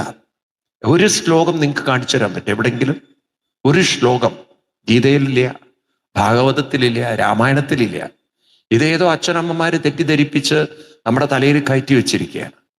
അപ്പൊ നമ്മളോട് പറയുന്നത് ഈ ഗുരുക്കന്മാര് അല്ലെങ്കിൽ ഈ ദൈവികതയുള്ളവരൊക്കെ നമ്മളോട് പറയണത്, നിങ്ങളെല്ലാവരും കൃത്യനിഷ്ഠയും അനുഷ്ഠാനവും ഉള്ളവരാണെങ്കിൽ നിങ്ങളിലുള്ള ദൈവീകത നിങ്ങൾക്ക് ഉണർത്താം. നിങ്ങൾ ഒന്നിച്ചു പ്രവർത്തിക്കുക. സഹചര സഹനാവപതു സഹനോ ഭുനക്തു. ഒന്നിച്ച് നിങ്ങൾ ഉയരുക. സ്വാർത്ഥത നിങ്ങൾ കഴിയുന്നത്ര ഒഴിവാക്കുക. എത്ര കണ്ട് സ്വാർത്ഥരാണോ അത്ര നിങ്ങൾ അധപ്പതനമാണ്. അപ്പൊ സമൂഹത്തിന് വേണ്ടി നല്ല കാര്യങ്ങൾ ചെയ്യാൻ ഇറങ്ങിത്തിരിച്ചാൽ അവിടെ നിങ്ങൾക്ക് എല്ലാ അനുഗ്രഹങ്ങളും ഉണ്ട്. സ്വന്തം വീടും സ്വന്തം കാര്യം നോക്കി ജീവിക്കുന്ന ആളുകൾക്ക് അധപ്പതനമേ ഉള്ളൂ. അതിലൊരു സംശയം വേണ്ട ഞങ്ങൾക്ക്. അതുകൊണ്ട് ഇന്ന് നമുക്ക് ഈ തരം വിവരങ്ങൾ, കുറേ മാറ്റങ്ങളുണ്ട് ഇന്ന് പണ്ടത്തേതിനേക്കാളും. ഇന്നിപ്പോ പണ്ടത്തേതിനേക്കാളും നാരായണീയം, ഭാഗവതം ഇതൊക്കെ പ്രചരിച്ചു വരുന്നുണ്ട്. പഴയതിനേക്കാളും നോക്കുമ്പോൾ എത്രയോ ബെറ്ററാണ് നമ്മൾ. മനസ്സിലായില്ലേ? അതുകൊണ്ട് ഇനിയെങ്കിലും നമ്മൾ നേരെയായിട്ടില്ലെങ്കിൽ നമ്മൾ ഈ കേരളം പോലും നമ്മുടെ കയ്യിൽ ഉണ്ടാവില്ല എന്നുള്ളതാണ്. കാരണം നമ്മൾ അത്ര സ്വാർത്ഥതയിലാണ് ജീവിക്കുന്നത്, നമ്മൾ അറിയില്ല. എപ്പോഴും ഓർത്തോളൂ, സ്വാർത്ഥതയിൽ ജീവിക്കുന്ന ഹിന്ദുമതം കേരളത്തിൽ അധപ്പതിക്കും. മനസ്സിലായില്ലേ? നിസ്വാർത്ഥതയിൽ ജീവിക്കുന്ന ഒരു മതം നിലനിൽക്കും. അപ്പൊ നമ്മൾ സ്വാർത്ഥതയിൽ, ശരിക്കും ഇസ്ലാം മതം രക്ഷപ്പെടുമായിരുന്നു അവരിലെ ഈ തീവ്രവാദം ഇല്ലായിരുന്നെങ്കിൽ. അവർ ആ തീവ്രവാദം കൂടി ഉള്ളതുകൊണ്ടാണ് അവർ നന്നാവാത്തത്. ബാക്കിയെല്ലാം അവരിൽ നല്ലതുമാണ്. നിങ്ങൾ നോക്ക്, എത്ര സക്കാത്ത് കൊടുക്കുന്നു, അവരെന്തൊക്കെ കാര്യങ്ങൾ ചെയ്യുന്നു, എത്ര കാര്യങ്ങളാണ് അവരുടെ സമൂഹത്തിന് വേണ്ടി ചെയ്യുന്നത്. അത് നോക്കുമ്പം ശ്രേഷ്ഠം തന്നെയാണത്. എല്ലാവരും ഒരുമുണ്ട്, ഐക്യമുണ്ട്, ഒത്തൊരുമയുണ്ട്. ആ കാര്യത്തിൽ അവർ ഉഷാറാണ്. നിങ്ങൾ നോക്കൂ, നിങ്ങൾ മലപ്പുറം, കോഴിക്കോട്, കണ്ണൂർ ഭാഗത്തൊക്കെ പോയി നോക്കൂ. ആ മുസ്ലിങ്ങളെ കണ്ടു കഴിഞ്ഞാൽ നല്ല വൃത്തിയുള്ള വെളുത്ത മുണ്ടും വെളുത്ത ഷർട്ടും, ആ കാണുമ്പോൾ തന്നെ നമുക്കൊരു ആദരവ് വരും അവരോട്. ബാക്കി അവരുടെ രൂപഭാവങ്ങൾ നോക്കുമ്പോഴേയുള്ള പ്രശ്നം. ആ മുഖത്തൊക്കെ ഇത്തിരി രൗദ്രത കൊണ്ടുകൊണ്ട് അവരുടെ ഉള്ളിൽ വേണ്ടാത്തത് കുറെ കുത്തി നിറച്ചു. മറ്റു മതങ്ങളെ കാഫീറുകളായിട്ടും മറ്റു മതങ്ങളൊക്കെ മോശമാണെന്നൊക്കെയുള്ള രീതിയിൽ ചിത്രീകരിച്ച് പഠിപ്പിച്ചു കൊടുത്തു. അതും കൂടി ഇല്ലായിരുന്നെങ്കിൽ ഒരുപക്ഷെ ഹിന്ദു മതത്തെ കടത്തി വെട്ടുമായിരുന്നവര്, ആണോ അല്ലയോ? കാരണം അവരെ ആ പഠിപ്പിക്കുന്ന നിസ്വാർത്ഥത, അത് നമ്മൾ ഹിന്ദുക്കൾ ഇനിയെങ്കിലും പഠിക്കണം. നമ്മൾ സ്വാർത്ഥരാകുന്നത് കൊണ്ടാണ് ഹിന്ദുമതം അധപ്പതിക്കുന്നത്. ഒരുപക്ഷെ നമ്മൾ പുറകോട്ട് നോക്കുമ്പോൾ അന്ന് ഒരുപാട് ആളുകൾ നിസ്വാർത്ഥരായതുകൊണ്ടാണ് ഈ ഹിന്ദുമതം നിലനിന്നത്. അവരങ്ങനെ സേവനം നടത്തിയത് കൊണ്ടാണ്. ഇപ്പൊ നോക്കൂ, നിങ്ങൾ വിശ്വാമിത്ര മഹർഷി രാമനെ കൊണ്ടുപോയി കാട്ടിൽ കൊണ്ടുപോയി യാഗരക്ഷ, എന്തെല്ലാമാണ് അദ്ദേഹം വരം കൊടുക്കുന്ന, അനുഗ്രഹങ്ങൾ കൊടുക്കുന്ന അസ്ത്രങ്ങൾ, അവരൊക്കെ നിസ്വാർത്ഥരായിരുന്നു. അപ്പൊ അവരൊരു സമൂഹത്തിന് വേണ്ടി നല്ല രാജാവ് ഉണ്ടാവണം, അതിന് എനിക്കെന്ത് ചെയ്യാൻ പറ്റും, ഒരു നല്ല രാജാവിനെ രൂപപ്പെടുത്താൻ എനിക്കെന്ത് ചെയ്യാൻ പറ്റും, ഈ രീതി ചിന്തിച്ചത് കൊണ്ട് അങ്ങനെ രക്ഷപ്പെട്ടു. മനസ്സിലായില്ലേ? ഭാരതത്തിന്റെ സംസ്കൃതി അതാണ്. അപ്പൊ നമ്മൾ കേരളത്തിൽ ഇത് വളരെ ചിന്തിക്കേണ്ടതുണ്ട്. കാരണം കേരളത്തിൽ നമുക്ക് 3 ശത്രുക്കളാണുള്ളത്. ഒന്ന്, ഇവിടെ ഭരിച്ച കുറെ ഇടതുപക്ഷ സംസ്കാരം, അതെങ്ങനെ ഹിന്ദുമതത്തെ ടാർണിഷ് ചെയ്യാൻ പറ്റും എന്നുള്ളത് അവർ കുറെ കാലം കൊണ്ട് നമ്മളെ മനസ്സിൽ വരുത്തി വെച്ചപ്പോൾ നമ്മുടെ യുവതലമുറ ഇതിനെ കുറ്റം പറയുന്നവരായി തീർന്നു. രാമായണത്തെ നല്ല രീതിയിൽ കാണുന്നവരല്ല, രാമായണത്തെ മോശ രീതിയിൽ കാണുന്നത്. ഇപ്പോഴും നിങ്ങൾക്ക് കാണാം, വലിയ വലിയ പ്രൊഫസർമാരായിട്ടുള്ള കുറെ പൊട്ടന്മാരുണ്ട്, ഇടതുപക്ഷക്കാര്. ഇത് ഇതൊക്കെ ചാതുർവർണ്ണ്യം പറഞ്ഞു നടക്കുന്നപ്പോഴും ഇതൊക്കെ ബ്രാഹ്മണന്മാരുടെയോ അല്ലെങ്കിൽ ഇതൊക്കെ നായന്മാരുടെയൊക്കെ ബുക്കാണെന്ന് എനിക്ക് മനസ്സിലാവുന്നില്ല. ഈ ശങ്കരാചാര്യ കാലടി യൂണിവേഴ്സിറ്റിയിലുള്ള ഒരു പ്രൊഫസർ പറഞ്ഞ ഇതൊന്നും ദളിതന്മാര് വായിക്കരുത് എന്ന്. എന്തൊരു അധപ്പതന നോക്കൂ നിങ്ങൾ, ഒരു പ്രൊഫസറാ പറയുന്നത്. അപ്പൊ എന്ത് വിദ്യാഭ്യാസം അവർക്കൊക്കെ ഉള്ളത്? ഇത് ദളിതനെന്നോ ബ്രാഹ്മണനെന്നോ ക്ഷത്രിയനെന്നോ നോക്ക്, അവരുടെ ഉള്ളിലുള്ള സങ്കുചിത്വം നോക്ക്. ഇത് മാനവരാശിക്ക് നൽകിയതാണ്. നിങ്ങൾ വാത്മീകിയുടെ കഥ എടുത്ത് നോക്കിയാൽ എന്ത് ബ്രാഹ്മണനായിട്ട് അയാൾ വന്നത്? അതുപോലെ തന്നെ ഇത് എഴുതി വെച്ച് എഴുത്തച്ഛൻ എന്ത് ബ്രാഹ്മണനാണ് അദ്ദേഹം? അദ്ദേഹത്തിന്റെ നായന്മാരുടെ കൂട്ടത്തിൽ പെടുത്താൻ പറ്റുമെന്ന് എനിക്കറിയില്ല. കാരണം അന്നത്തെ കാലത്ത് യാഥാസ്ഥിക നായന്മാരല്ല ഈ എഴുത്തച്ഛൻ വിഭാഗം എന്ന് പറയുന്നത്. എഴുത്തച്ഛൻ വിഭാഗം യാഥാസ്ഥിക നായന്മാരുടെ കൂട്ടത്തിൽപ്പെട്ടവരല്ല. അപ്പൊ ഈ നായരെന്നും മേനോനെന്നൊക്കെ വന്നത് ജാതിയിൽ വന്നതല്ല. അന്നത്തെ രാജാക്കന്മാരുടെ തൊഴിലുമായി ബന്ധപ്പെട്ട, അന്ന് പൂജാതി കർമ്മങ്ങളും വേദകർമ്മങ്ങളും ഒക്കെ ചെയ്തവരെ ബ്രാഹ്മണൻ എന്ന് വിളിച്ചു. ഒരു കർമ്മവുമായി ബന്ധപ്പെട്ടതാണ്. ഇതുപോലെ രാജ്യം ഭരിച്ചവരെ ക്ഷത്രിയ എന്ന് വിളിച്ചു. പടയാളികളായിരുന്ന കുറെ ആൾക്കാരെ നായന്മാരെന്ന് വിളിച്ചു. അന്ന് കണക്ക് നോക്കിയവരെ കുറെ മേനോന്മാരെന്ന് വിളിച്ചു. ഇങ്ങനെ കുറെ അന്നത്തെ പ്രൊഫഷനുമായി ബന്ധപ്പെട്ടിട്ടാണ് ജാതി വന്നത്. എഴുത്തച്ഛന്ന് വിളിക്കാൻ കാരണം അന്നത്തെ ഈ ഗുരുകുലങ്ങളൊക്കെ നടത്തിയത്, അന്നത്തെ കുട്ടികൾക്ക് എഴുത്തും വിദ്യാഭ്യാസവും പകർന്നു കൊടുത്തത് എഴുത്തച്ഛൻ സമൂഹമായതുകൊണ്ട് അവരെ എഴുത്തച്ഛൻ എന്ന് വിളിച്ചു. പക്ഷെ അത് പിന്നീട് അതൊരു ജാതീയമാക്കി സവർണൻ അവർണൻ എന്നൊക്കെയുള്ള രീതി ചിത്രീകരിച്ചു. എന്നാൽ ഈ കൃതികളൊന്നും ജാതിയെ സംബന്ധിച്ചല്ല പറയണം, മനുഷ്യനെയാണ്. അപ്പൊ മനുഷ്യൻ എന്ന മനസ്സിനെ ദൈവീകമാക്കാൻ അതിന് നമുക്ക് വഴി കാണിക്കുന്ന കൃതിയാണ് ഇതൊക്കെ. അപ്പൊ അവിടെ ഒരു ബ്രാഹ്മണൻ ക്ഷത്രിയ എന്നൊന്നുമില്ല. അപ്പൊ അവിടെയാണ് നമുക്ക് ഇത് പഠിക്കേണ്ടത്. നിൽക്കട്ടെ, നമ്മൾ ആ വിഷയത്തിലേക്ക് വരാം. ഇവിടെ നമ്മൾ നേരത്തെ പറഞ്ഞ സുമിത്രാദേവിയുടെ മഹത് വചനമാണ്, ലക്ഷ്മണന് കൊടുക്കുന്ന ഉപദേശമാണ്. അവിടെ നിങ്ങളത് മനസ്സിലാക്കണം. ലക്ഷ്മണന് ഉപദേശം കൊടുക്കുന്നത് അമ്മയാണ്. നിങ്ങളൊന്ന് ആലോചിച്ച് നോക്കൂ. അപ്പൊ അന്നത്തെ കാലഘട്ടത്തിൽ അമ്മ പറയുന്നത് കേൾക്കുന്ന ഒരു പുത്രൻ, അമ്മ പറയുന്നത് ഉൾക്കൊള്ളാൻ കഴിയുന്ന ഒരു പുത്രൻ. അപ്പൊ ആ അമ്മ പറയുന്നത് ഉൾക്കൊള്ളണമെങ്കിൽ അമ്മ എത്ര തപസ്യായിരിക്കണം എന്നുള്ളത്. ഇന്ന് ഇത് അമ്മമാര് പഠിക്കേണ്ട ഒരു കാര്യമാണ്. ഇന്ന് മക്കളെ സ്വാധീനിക്കാൻ പറ്റാത്തതിന്റെ കാരണം അമ്മമാരിൽ അനുഷ്ഠാനമില്ലാതെ പോയി. ഒരനുഷ്ഠാനമുള്ള ഒരു അമ്മ പറഞ്ഞാൽ മക്കൾ കേൾക്കും. അത് ലക്ഷ്മണന്റെ ജീവിതത്തിൽ എങ്ങനെയാണ് പരിവർത്തനമുണ്ടാക്കിയത്? ഈ ലക്ഷ്മണൻ എന്ന് പറയുന്ന ഒരു കഥാപാത്രമുണ്ടല്ലോ, അത് നിങ്ങൾ ഈ ദൈവമായി കാണരുത്. ഒരമ്മയുടെ സ്വാധീനത്താൽ ലക്ഷ്മണനുണ്ടാകുന്ന പരിവർത്തനം. നിങ്ങൾ ലക്ഷ്മണനെ കാണെങ്കിൽ നിങ്ങൾ ഫുൾ രാമായണത്തിലൂടെ ഒന്ന് കണ്ണോടിക്കണം. ലക്ഷ്മണനെ സംബന്ധിച്ച് ഞാൻ ഇന്നലെ ഒന്ന് സൂചിപ്പിച്ചു നിങ്ങളോട്. രാമന്റെ കൂടെ പോകുമ്പോഴും 12 വർഷം രാത്രി ഉറക്കൊഴിഞ്ഞ ആളാണ് ആര്? അന്ന് സുമിത്ര പറഞ്ഞിട്ടുണ്ട്, രാമനെ നീ അച്ഛനെ സൂക്ഷിക്കുന്ന പോലെ, കാത്തു സംരക്ഷിക്കുന്ന പോലെ നീ സംരക്ഷിച്ചോളൽ. ശ്രീരാമൻ ഒരിക്കലും പറഞ്ഞില്ലേ ലക്ഷ്മണനോട് ഉറക്കൊഴിയാൻ വേണ്ടിയിട്ട്. പക്ഷെ അത് തൻ്റെ കർത്തവ്യമാണ്. കാരണം അമ്മ പറഞ്ഞ നിയോഗമാണ്. മനസ്സിലായില്ലേ? അപ്പൊ അവര് പറയുന്നത് അനുസരിക്കണം. അപ്പൊ ആ ഒരു തർക്കുത്തരം പാടില്ല. മനസ്സിലാവുണ്ടല്ലോ? ഇത് ലക്ഷ്മണന്റെ ഉള്ളിൽ വന്നു. അതുപോലെ പിന്നീട് സീതാദേവി ലക്ഷ്മണനെ വളരെ മോശം ഭാഷയിൽ സംസാരിക്കുന്നുണ്ട്. ലക്ഷ്മണനെ ഏറ്റവും മോശം ഭാഷയിലാണ് സീതാദേവി അവഹേളിക്കുന്നത്. അതും ലക്ഷ്മണന്റെ ഉദ്ദേശശുദ്ധിയെ പോലും ചോദ്യം ചെയ്യാണ്. ഒരു കാമാന്ധനായിട്ടാണ് സീതാദേവി ലക്ഷ്മണനെ കാണുന്നത്. എന്നാൽ അതിലൊന്നും പൊട്ടിത്തെറിക്കാതെ അപ്പോഴും നോക്കൂ നിങ്ങൾ, നീ നശിച്ചു പോ, ശപിച്ചു പോവല്ല, എങ്ങനെ സീതാദേവി സംരക്ഷിക്കണം എന്ന് ചിന്തിക്കുന്ന ഒരു ലക്ഷ്മണൻ. രാമായണത്തിൽ അങ്ങനെ ലക്ഷ്മണരേഖയെക്കുറിച്ച് സ്പഷ്ടമായി പറഞ്ഞിട്ടില്ലെങ്കിൽ പോലും നമ്മൾ ആ കഥ പറഞ്ഞ് ശീലിച്ചിരിക്കുന്നത് ലക്ഷ്മണൻ സീതാദേവിക്ക് ചുറ്റുമൊരു ലക്ഷ്മണരേഖ വരച്ചു എന്ന് പറയുമ്പോൾ അവിടെ നമ്മൾ കാണേണ്ടത് അന്ന് ചോക്കും കൊണ്ടുപോയിരുന്നോ ലക്ഷ്മണരേഖ വരച്ചു എന്നൊന്നല്ല. അതൊരു ഭാവനയിൽ പറഞ്ഞൊരു കാര്യമാണ്. അത് വാത്മീകി രാമായണത്തിലും ഇല്ല, വാസ്തവത്തിൽ അത് വ്യാസരാമായണത്തിലും ഇല്ല. അത് പിന്നീട് അങ്ങനെ എനിക്ക് തോന്നുന്നു കമ്പരാമായണത്തിൽ നിന്നിട്ട് വന്നതായിരിക്കാം. അത് അങ്ങനെയാണ് ആ ഒരു കഥ പ്രസിദ്ധമായത്, ലക്ഷ്മണരേഖ എന്നുള്ളത്. തുളസീദാസിയുടെ രാമായണത്തിലും അതുണ്ട്. അത് ശരിയാണ്. അപ്പൊ അങ്ങനെയാണ് അത് വന്നിരിക്കുന്നത്. അപ്പം യഥാർത്ഥത്തിൽ വാത്മീകി മഹർഷി അത് എഴുതിയിട്ടില്ല. പക്ഷെ ഇദ്ദേഹം മനസ്സുകൊണ്ട് സങ്കല്പിക്കുന്നുണ്ട്, ദേവതമാരോടൊക്കെ പറയുന്നുണ്ട് ഈ സീതയെ സംരക്ഷിച്ചു കൊള്ളണം. അപ്പൊ അതായിരിക്കും പിന്നീട് ഒരു ലക്ഷ്മണ രേഖയായിട്ട് വന്നത്. അതായത് തന്നെ അത്രമാത്രം വേദനിപ്പിച്ചിട്ടും താൻ മനസ്സാവാച ചിന്തിക്കാത്ത കാര്യം പറഞ്ഞിട്ടും അപ്പോഴും ആ ദേവിയെ സംരക്ഷിക്കണം എന്നൊരു മനസ്സുണ്ടല്ലോ. കാരണം ഇവിടെ സുമിത്രാദേവി പറഞ്ഞിട്ടുണ്ട്, നീ സീതയെ എന്നെ സംരക്ഷിക്കുന്ന പോലെ സംരക്ഷിച്ചു കൊള്ളണമെന്ന്. അപ്പൊ ആ ഒരു കാഴ്ചപ്പാട് ലക്ഷ്മണന്റെ ഉള്ളിൽ അമ്മ പറഞ്ഞ വരികള് അവിടെ നിറഞ്ഞു നിൽക്കുകയാണ്. പിന്നീട് സീതാദേവിയെ രാവണന്റെ കസ്റ്റഡിയിൽ നിന്നൊക്കെ മോചിപ്പിച്ചതിന് ശേഷം ഞാൻ ഇന്നലെ പറഞ്ഞു, സീതാദേവി ലക്ഷ്മണനോട് അഗ്നി കൂട്ടാൻ പറയാണ്. അഗ്നി സാക്ഷി ആയിട്ട് തൻ്റെ പവിത്രത, തൻ്റെ ചാരിത്രം തെളിയിക്കുന്നതിന് വേണ്ടിയിട്ട്. അപ്പൊ ലക്ഷ്മണനാണ് തീ കൂട്ടുന്നത്. അപ്പൊ അതിനും ലക്ഷ്മണനാണ് നിയുക്തനായത്.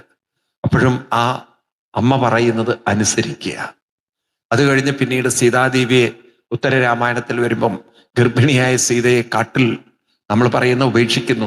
നമ്മൾ മനസ്സിലാക്കേണ്ടത് കാടെന്ന് പറഞ്ഞാൽ വാത്മീകി ആശ്രമ സന്നിധിയിൽ അവിടെ കൊണ്ട് ഇറക്കി വിടുമ്പോൾ അതും നിയോഗം ലക്ഷ്മണനായിരുന്നു.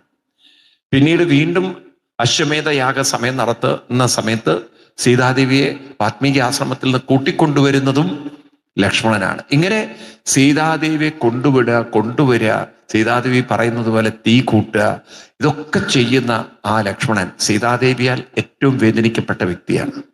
എന്നിട്ടും ആദരവോടെ അതൊക്കെ ചെയ്തു എന്ന് പറഞ്ഞാൽ അത് അമ്മയുടെ സ്വാധീനമാണ്. എന്താണ് അമ്മയുടെ വരികള്? രാമം ദശരഥം വിദ്യം. ഇത് പഠിക്കണം നിങ്ങൾ എല്ലാവരും. രാമം ദശരഥം വിദ്യം മാം വിദ്യം ജനകാത്മജാം അയോധ്യാം അടവിം വിദ്യം ഗച്ഛതാത തതസുഖം എന്നാണ് ശ്ലോകം. ഇതെല്ലാ ഹിന്ദുക്കളും പഠിച്ചു വെക്കേണ്ട വരികളാണ്. ഭാരതത്തിന്റെ മാതൃത്വത്തിന്റെ മഹനീയമായ വരികളാണത്. ഒരു പുത്രനെ മഹാനാക്കി മാറ്റുന്ന അമ്മ നൽകിയ ഉപദേശമാണത്. എങ്ങനെയാണ് ഒരമ്മ മകനെ മഹാനാക്കി മാറ്റുന്നത്? ഇത് നമ്മുടെ അമ്മമാര് മനസ്സിലാക്കിയിരുന്നെങ്കിൽ അമ്മമാർക്ക് ഇത് പറഞ്ഞു കൊടുക്കാൻ സാധിക്കുമായിരുന്നു. നീ സമൂഹത്തിൽ ജീവിക്കുമ്പോൾ നിന്റെ കർത്തവ്യം എന്താണ്? ഇവിടെ നമ്മളിപ്പം രാമം ദശരഥം വിദ്യ എന്നുള്ളത് ലക്ഷ്മണൻ ഉപദേശിച്ചതാണ്. മാം വിദ്യം ജനകാത്മജാം, അയോധ്യാമടവിം വിദ്യം ഗച്ഛതാത സുഖം എന്ന് പറയുമ്പോൾ നമ്മൾ അതിൽ നിന്ന് എന്താ മനസ്സിലാക്കേണ്ടത്? ഈ ശ്ലോകത്തിന്റെ അർത്ഥം പഠിച്ചു വെച്ചുകൊണ്ട് കാര്യമില്ലല്ലോ. കാര്യം ഇന്നത്തെ കുട്ടികൾക്ക് രാമൻ ദശരഥം വിദ്യം മാം വിദ്യം ജനകാത്മജം എന്ന് പറഞ്ഞാൽ എന്താണ് അർത്ഥം? അവിടെയാണ് നമ്മൾ മനസ്സിലാക്കേണ്ടത്. നിന്റെ സ്വാർത്ഥതയെ ത്യാഗം ചെയ്യുക. ത്യാഗമാണ് അതിന്റെ ഉജ്ജ്വലത. രാമനെ നീ സംരക്ഷിക്കണം. അപ്പൊ നിന്റെ സുഖം നോക്കരുത്. ആരുടെ സുഖം നോക്കണം? രാമന്റെ സംരക്ഷണം. അപ്പൊ നിന്റെ സ്വാർത്ഥത നീ മാറ്റണം. ത്യാഗമാണ് ഒന്നാമത്. സ്വാർത്ഥതയെ നീ ത്യാഗം ചെയ്താലും, നിന്റെ സ്വാർത്ഥത നീ വിട്ടാലും, ഇതൊരമ്മ പറഞ്ഞു കൊടുക്കേണ്ടതാണ്. ഇന്നിപ്പോ സ്വാർത്ഥതയാണ് ബന്ധങ്ങൾ നശിപ്പിക്കുന്നത്. സ്വാർത്ഥതയാണ് എല്ലാ താടം തെറ്റിക്കുന്നത്. മനസ്സിലായില്ലേ? അതൊക്കെയാണ് നമ്മൾ അമ്മമാര് കുട്ടികൾക്ക് പറഞ്ഞു കൊടുക്കേണ്ടത്. സ്വാർത്ഥതയാണ് ത്യാഗം ചെയ്യേണ്ടത്. രണ്ടാമത്തത് എന്താണ്? നീ മറ്റുള്ളവരെ, നിന്റെ ജോലി എന്താണ്? മറ്റുള്ളവരെ സംരക്ഷിക്കുക. നിന്നാൽ ആവും വിധത്തിൽ മറ്റൊരാളെ സഹായിക്കുക, സംരക്ഷിക്കുക. മറ്റൊരാൾക്ക് വേണ്ടുന്ന സുഖ സൗകര്യങ്ങളെ പകർന്നു കൊടുക്കുക. അപ്പോ ഇതാണ് രണ്ടാമത്തെ ഒരു കാര്യം. മറ്റൊരാളെ സംരക്ഷിക്കുക, ആദരിക്കുക, സുഖ സംരക്ഷണങ്ങൾ കൊടുക്കുക, മറ്റൊരാളെ കംഫർട്ടബിൾ ആക്കുക. അപ്പൊ നോക്കൂ, തൻ്റെ സ്വാർത്ഥത മാറ്റി മറ്റൊരാൾക്ക് വേണ്ടത് കൊടുക്കുന്നു.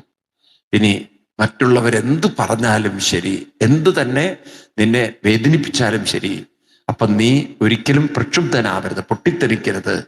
അപ്പോഴും നീ മനസ്സിലാക്കണം, ഇതെല്ലാം ഒരു ദൈവനിയോഗമാണ്. ഇതെല്ലാം നിന്റെ ഉള്ളിലുള്ള കുറെ പാപങ്ങൾ തീർന്നു പോവാനാണ്. അപ്പോഴും നല്ലത് മറ്റുള്ളവർക്ക് വരണം എന്ന് ചിന്തിക്കുക. അപ്പൊ നല്ല ഒരു മനസ്സുണ്ടാക്കി എടുക്കുക എന്നുള്ളതാണ്. അപ്പൊ മനുഷ്യന്റെ മനസ്സിനെ എങ്ങനെ ഒരു മനസ്സാക്കി മാറ്റാം എന്നാണ് ആര് പറഞ്ഞു കൊടുക്കുന്നത്? അമ്മ പറഞ്ഞു കൊടുക്കുന്നത്. രാമം ദശരഥം വിദ്യം മാം വിദ്യം ജനകാത്മജാം. അപ്പൊ അമ്മ ചീത്ത പറയുമ്പോൾ ഒരു മകന് ബോധം ഉണ്ടാവണം, അമ്മ എൻ്റെ നന്മയ്ക്ക് വേണ്ടിയിട്ടാണ് പറയുന്നത്, ഇതൊരു ദൈവനിയോഗമാണ്, ഇതെല്ലാം നല്ലതിന് വേണ്ടിയിട്ടാണ്, ഞാനിതിലൊന്നും പ്രക്ഷുബ്ധനാവരുത്, ഞാനിതിൽ ക്ഷോഭ്യനാവരുത്, എൻ്റെ സമചിത്തത കൈവിട്ടു പോകരുത്, ഇതൊക്കെ ബോധം ഉണ്ടാവണം. അയോധ്യാമടവിൻ വിദ്യം, ഒരു തരത്തിലുള്ള പ്രശ്നങ്ങളും ദുഃഖങ്ങളും ബുദ്ധിമുട്ടുകളും പറഞ്ഞിരിക്കുകയല്ല വേണ്ടത്. ഉള്ള സാഹചര്യത്തെ വേണ്ട പോലെ പ്രയോജനപ്പെടുത്തിക്കൊണ്ട് നീ മുന്നേറണം. ഈ രീതിയിലുള്ള ഒരു കാഴ്ചപ്പാട് മകന് പകർന്നു കൊടുക്കുന്ന ഒരു അമ്മ, ഇത് വളരെയധികം സ്വാധീനിച്ചു ലക്ഷ്മണനെ എന്ന് പറയാണ്. ലക്ഷ്മണന്റെ വ്യക്തിത്വം തന്നെ മാറ്റിയെടുക്കുന്നതിൽ ഇത് വളരെ വലിയൊരു സഹായകമായി അമ്മയുടെ വരികളിൽ നിന്നാണ്. അപ്പൊ 3 വാക്കുകൾ നമ്മൾ മറക്കരുത് ഈ ഒരു വരികളിൽ നിന്ന്. 1, ത്യാഗം ചെയ്യണം, സ്വാർത്ഥത. 2, മറ്റുള്ളവരെ ആദരിക്കാനും ബഹുമാനിക്കാനും സേവിക്കാനും സഹായിക്കാനും പറ്റണം. 3, ആര് എന്ത് തന്നെ കുറ്റം പറഞ്ഞാലും പൊട്ടിത്തെറിക്കരുത്. അതെല്ലാം മറികടക്കാനുള്ളൊരു മനോബലത്തെ നിനക്കുണ്ടാവണം. ഇതെല്ലാം നിന്റെ നന്മയ്ക്ക് വേണ്ടിയിട്ടാണ്. ആ ഒരു ക്ഷമാശീലം, സഹനശക്തി നിന്റെ ഉള്ളിൽ ഉണ്ടാവണം. ഇതൊക്കെ ഒരു തലമുറയിലേക്ക് പകർന്നു കൊടുക്കുമുണ്ടല്ലോ, അവിടെയാണ് ഒരു കുടുംബ ജീവിതത്തിൽ പോലും മാറ്റങ്ങൾ ഉണ്ടാവുന്നത്. വാസ്തവത്തിൽ രാമായണം അത്തരത്തിലുള്ള മാറ്റങ്ങൾ നമ്മുടെ കുടുംബ ജീവിതത്തിൽ ഉണ്ടാക്കാൻ വേണ്ടിയിട്ടാണ് വായിക്കാൻ പറഞ്ഞത്. പലരും തെറ്റിദ്ധരിച്ചെന്താണ്, കർക്കിടക മാസത്തിൽ രാമായണം വായിച്ചാൽ ദാരിദ്ര്യം തീരുന്ന. ആര് ദാരിദ്ര്യം തീർക്കണു? രാമായണ പുസ്തകം ദാരിദ്ര്യം തീർക്കൂ? അതല്ലെങ്കിൽ ആകാശത്ത് നിന്ന് ലക്ഷ്മി ദേവി കുടത്തിൽ സ്വർണം ചൊരിഞ്ഞ് ദാരിദ്ര്യം തീർക്കൂ? വ്യക്തികളിൽ മാറ്റമില്ലാതെ എന്ത് ദാരിദ്ര്യ തീരുക? വ്യക്തികളിൽ മാറ്റമില്ലാതെ എന്ത് പ്രശ്നങ്ങളാ തീരുക? ഇപ്പൊ രാമായണം വായിക്കുന്നത് ഐശ്വര്യം ഉണ്ടാക്കും എന്ന് പറഞ്ഞാൽ എന്താർത്ഥം? ഐശ്വര്യറായി വന്നിട്ട് ഐശ്വര്യം ഉണ്ടാക്കുമോ? ആരെങ്കിലും വന്നിട്ട് നമ്മുടെ വീട്ടിൽ ഐശ്വര്യം കൊണ്ടുതരുമോ? അതാ നിങ്ങളുടെ വീട്ടിൽ രാമായണം വായിക്കുന്നു, ഒരു 10,000 രൂപ പിടിച്ചോളൂ എന്ന് പറഞ്ഞിട്ട് വല്ലവരും കൊണ്ടുതരുമോ? വഴിപോക്കന്മാര്. എങ്ങനെയാണ് ഐശ്വര്യം ഉണ്ടാവുക? വ്യക്തികളിൽ മാറ്റമുണ്ടാവണം. അപ്പൊ വ്യക്തികളിൽ മാറ്റമുണ്ടാവണമെങ്കിൽ എന്ത് വേണം? ഈ പറഞ്ഞ 3 കാര്യങ്ങൾ വേണം. അവനവന്റെ സ്വാർത്ഥത, ത്യാഗം ചെയ്യാനുള്ള മനസ്സ്. ത്യാഗമാണ് രാമായണത്തിന് ഏറ്റവും വലിയ സമ്പത്ത്. ആ ത്യാഗം എന്ന സംസ്കാരം. അതുപോലെ മറ്റുള്ളവരെ ആദരിക്കാനും ബഹുമാനിക്കാനും സഹായിക്കാനുമുള്ളൊരു മനസ്സ്. ആര് കുറ്റപ്പെടുത്തിയാലും ക്ഷോഭിതരാവാതെ പൊട്ടിത്തെറിക്കാതെ അതിനെ മറികടക്കാനുള്ള മനോബലമുള്ളൊരു മനസ്സ്. ഇതൊക്കെ നിങ്ങൾക്കുണ്ടാവണം എന്ന് ലക്ഷ്മണന് ഉപദേശിക്കുന്ന സുമിത്രയെ പോലെ ഒരുപക്ഷെ നമ്മുടെ കേരളത്തിലെ അമ്മമാരൊക്കെ രാമായണം വായിച്ച് മക്കളെ ഉപദേശിച്ചിരുന്നെങ്കിൽ കേരളത്തിൽ എന്തൊരു ഐശ്വര്യം ഉണ്ടാവുമായിരുന്നു. എത്ര വീടുകൾ നന്നാവുമായിരുന്നു. ഇപ്പൊ രാമായണ വായനയുടെ കുഴപ്പമില്ല, രാമായണം വായിച്ചിട്ടും നേരെയാവണില്ല എന്നുള്ളതാണ് നമ്മുടെ പ്രശ്നം. ഇപ്പൊ രാമായണം വെറുതെ നമ്മളിങ്ങനെ വെറുതെ വായിച്ച് വായിച്ച് തീർത്തു പോവുകയാണ്. അപ്പൊ അതുകൊണ്ട് അതിൽ നിന്ന് മാറ്റമുണ്ടാവണം. ഇപ്രകാരമൊക്കെ പറഞ്ഞ് അങ്ങനെ സുമിത്രാദേവിയുടെ അനുഗ്രഹമൊക്കെ വാങ്ങിച്ച് ലക്ഷ്മണനും രാമനും സീതാദേവിയും നേരെ അച്ഛനായ ദശരഥ മഹാരാജാവിന്റെ അടുത്തേക്ക് എത്തി. ഇനി യാത്ര പറയണം. ഇതൊക്കെ പുലർച്ചെ സമയമാണ്. സമയം 3-3:30 ആയിട്ടേ ഉള്ളൂ. ഏറ്റവും രാവിലെയാണ് ഇതൊക്കെ സംഭവിച്ചിരിക്കുന്നത്. ഈ സമയത്താണ് ഇവിടെ ഈ കാര്യങ്ങളൊക്കെ തകിടം മറിഞ്ഞ്. അന്ന് രാവിലെ നേരം വെളുത്തു കഴിഞ്ഞാൽ രാമന്റെ പട്ടാഭിഷേകമാണ്.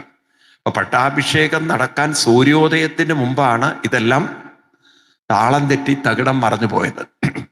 അവിടെ ചെന്നപ്പോ അച്ഛനെ കൈകുപ്പി, അപ്പോഴേക്കും പൊട്ടി പൊട്ടി കരയാണ് അച്ഛൻ. ആ സമയത്ത് ഇവിടെ കൈകേയി ദേവി നോക്കണം, ഒട്ടും അവർക്ക് മനസ്സിനൊരു ചാഞ്ചല്യം ഉണ്ടായില്ല. എന്നാൽ ഈ കുട്ടികൾ ആ കാട്ടിപ്പോവാണ്, സീതയും കാട്ടിപ്പോവാണ്, ലക്ഷ്മണനും കാട്ടിപ്പോവാണ്. എന്നാ പിന്നെ ഇവിടെ കൈകേയി ചോദിക്കാമായിരുന്നു ദേഷ്യപ്പെട്ടിട്ട്, എന്തിനാ സീതയൊക്കെ പോകുന്നതെന്ന്, രാമൻ മാത്രം പോയാൽ പോരെ. അവർക്ക് അങ്ങനെ ഒരു ദയൊന്നും തോന്നുന്നില്ല. അവരുടെ മനസ്സിൽ ഇതൊറ്റ വാശിയുള്ളൂ, ഭരതനെ എങ്ങനെങ്കിലും ചക്രവർത്തിയാക്കണം, അതിന് രാമൻ ഒരു തടസ്സമായി മാറരുത്. ഈ ഒരൊറ്റ വാശിയിൽ നിൽക്കുകയാണ്. അപ്പോ അങ്ങനെ ആ സമയത്ത് അവര് വൽക്കലം കൊണ്ടു കൊടുക്കാൻ പറഞ്ഞു മന്ധരയോട്. അങ്ങനെ വൽക്കലം ഒക്കെ എനിക്ക് തോന്നുന്നു അതിൻ്റെ ഇടയിൽ രാത്രി പോയി ഷോപ്പ് ചെയ്തിട്ടുണ്ടോ അറിയില്ല, ഇതൊക്കെ എവിടുന്ന് സംഘടിപ്പിച്ചു എന്ന് അറിയില്ല. എന്തായാലും ഇവർക്ക് കൊടുക്കാനുള്ള മരവുരിയൊക്കെ കൊണ്ടുവന്നു. അപ്പൊ രാമനും കൊടുത്തു മരവുരി, ലക്ഷ്മണനും കൊടുത്തു, സീതയ്ക്കും കൊടുത്തു. സീതയ്ക്ക് അറിയില്ല ഇത് എന്താ ചെയ്യേണ്ടതെന്ന്, ഇത് എവിടെ കെട്ടേണ്ടതെന്ന്. ആണുങ്ങളാണെങ്കിൽ പിന്നീട് ഒരു മുണ്ട് പോലെ കരയിൽ ചുറ്റാൻ പറ്റും, സീതയ്ക്ക് ഇപ്പൊ സാരി മാറ്റാൻ പറ്റും അതിന് വേണ്ടിയിട്ട്. അപ്പൊ സീത എന്ത് ചെയ്യണം എന്നറിയാതെ ഇങ്ങനെ പിടിച്ചിരുന്നപ്പോഴാണ് ശ്രീരാമസ്വാമി അതെടുത്തിട്ട് സീതയോട് പറഞ്ഞു, സീത ഡ്രസ്സിന്റെ മുകളിൽ ഉടുത്താൽ മതി.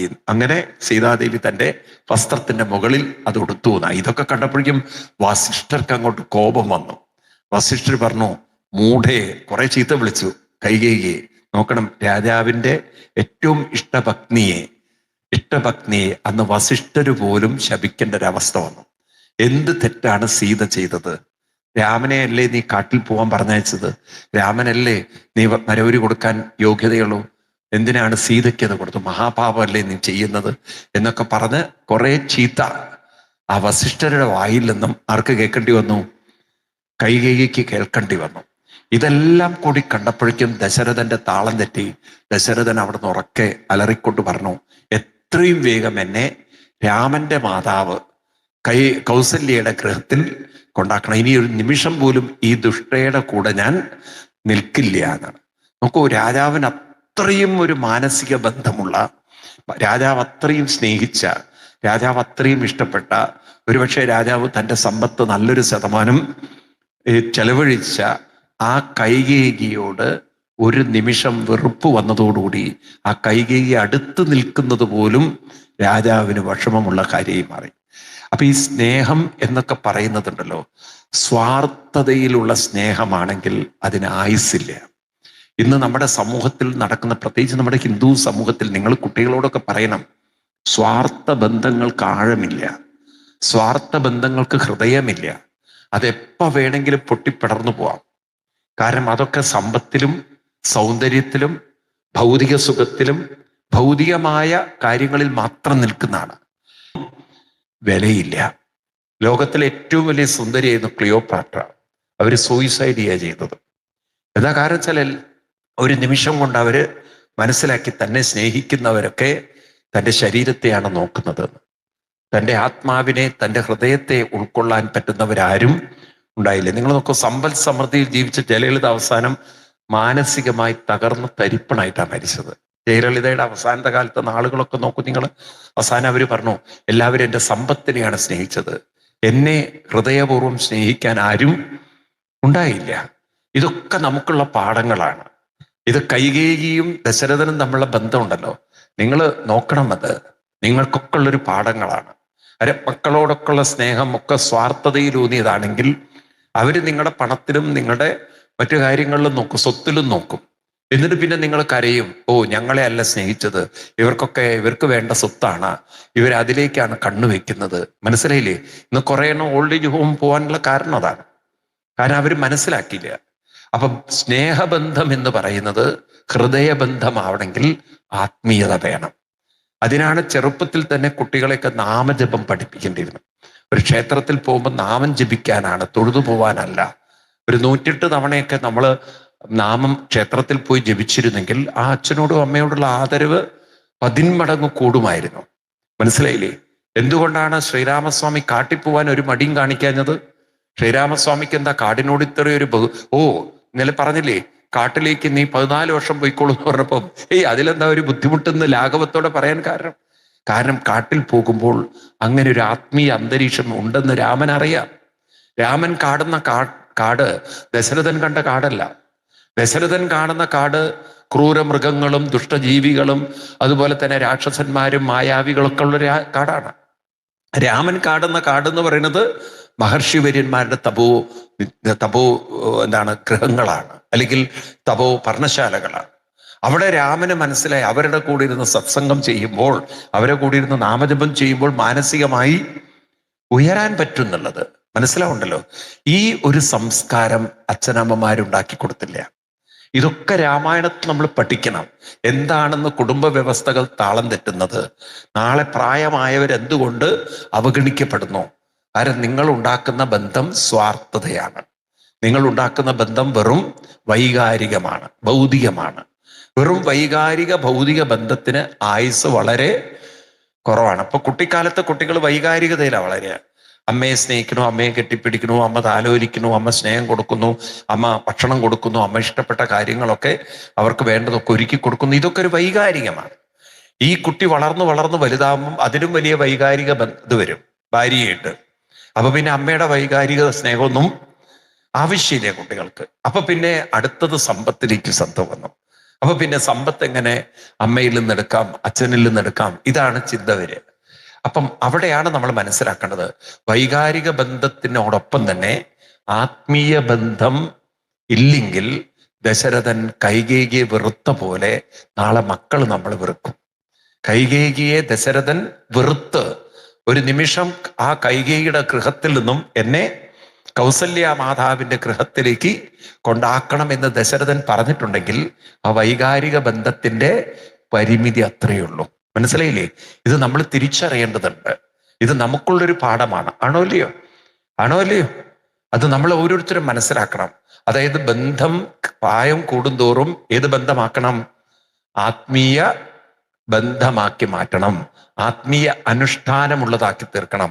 അങ്ങനെയാണെങ്കിൽ ഒറ്റപ്പെട്ടാലും നിങ്ങൾ ഇരുന്ന ഒരു ഭാഗത്തിരുന്ന് മോങ്ങില്ല. കാരണം നിങ്ങൾക്ക് നാമജപോ നാരായണീയ വായനയോ ഭാഗവതം വായിച്ചോ ഏതെങ്കിലും രീതിയിൽ നിങ്ങളത് ആസ്വദിച്ച സമയം ചെലവഴിക്കാൻ സാധിക്കും.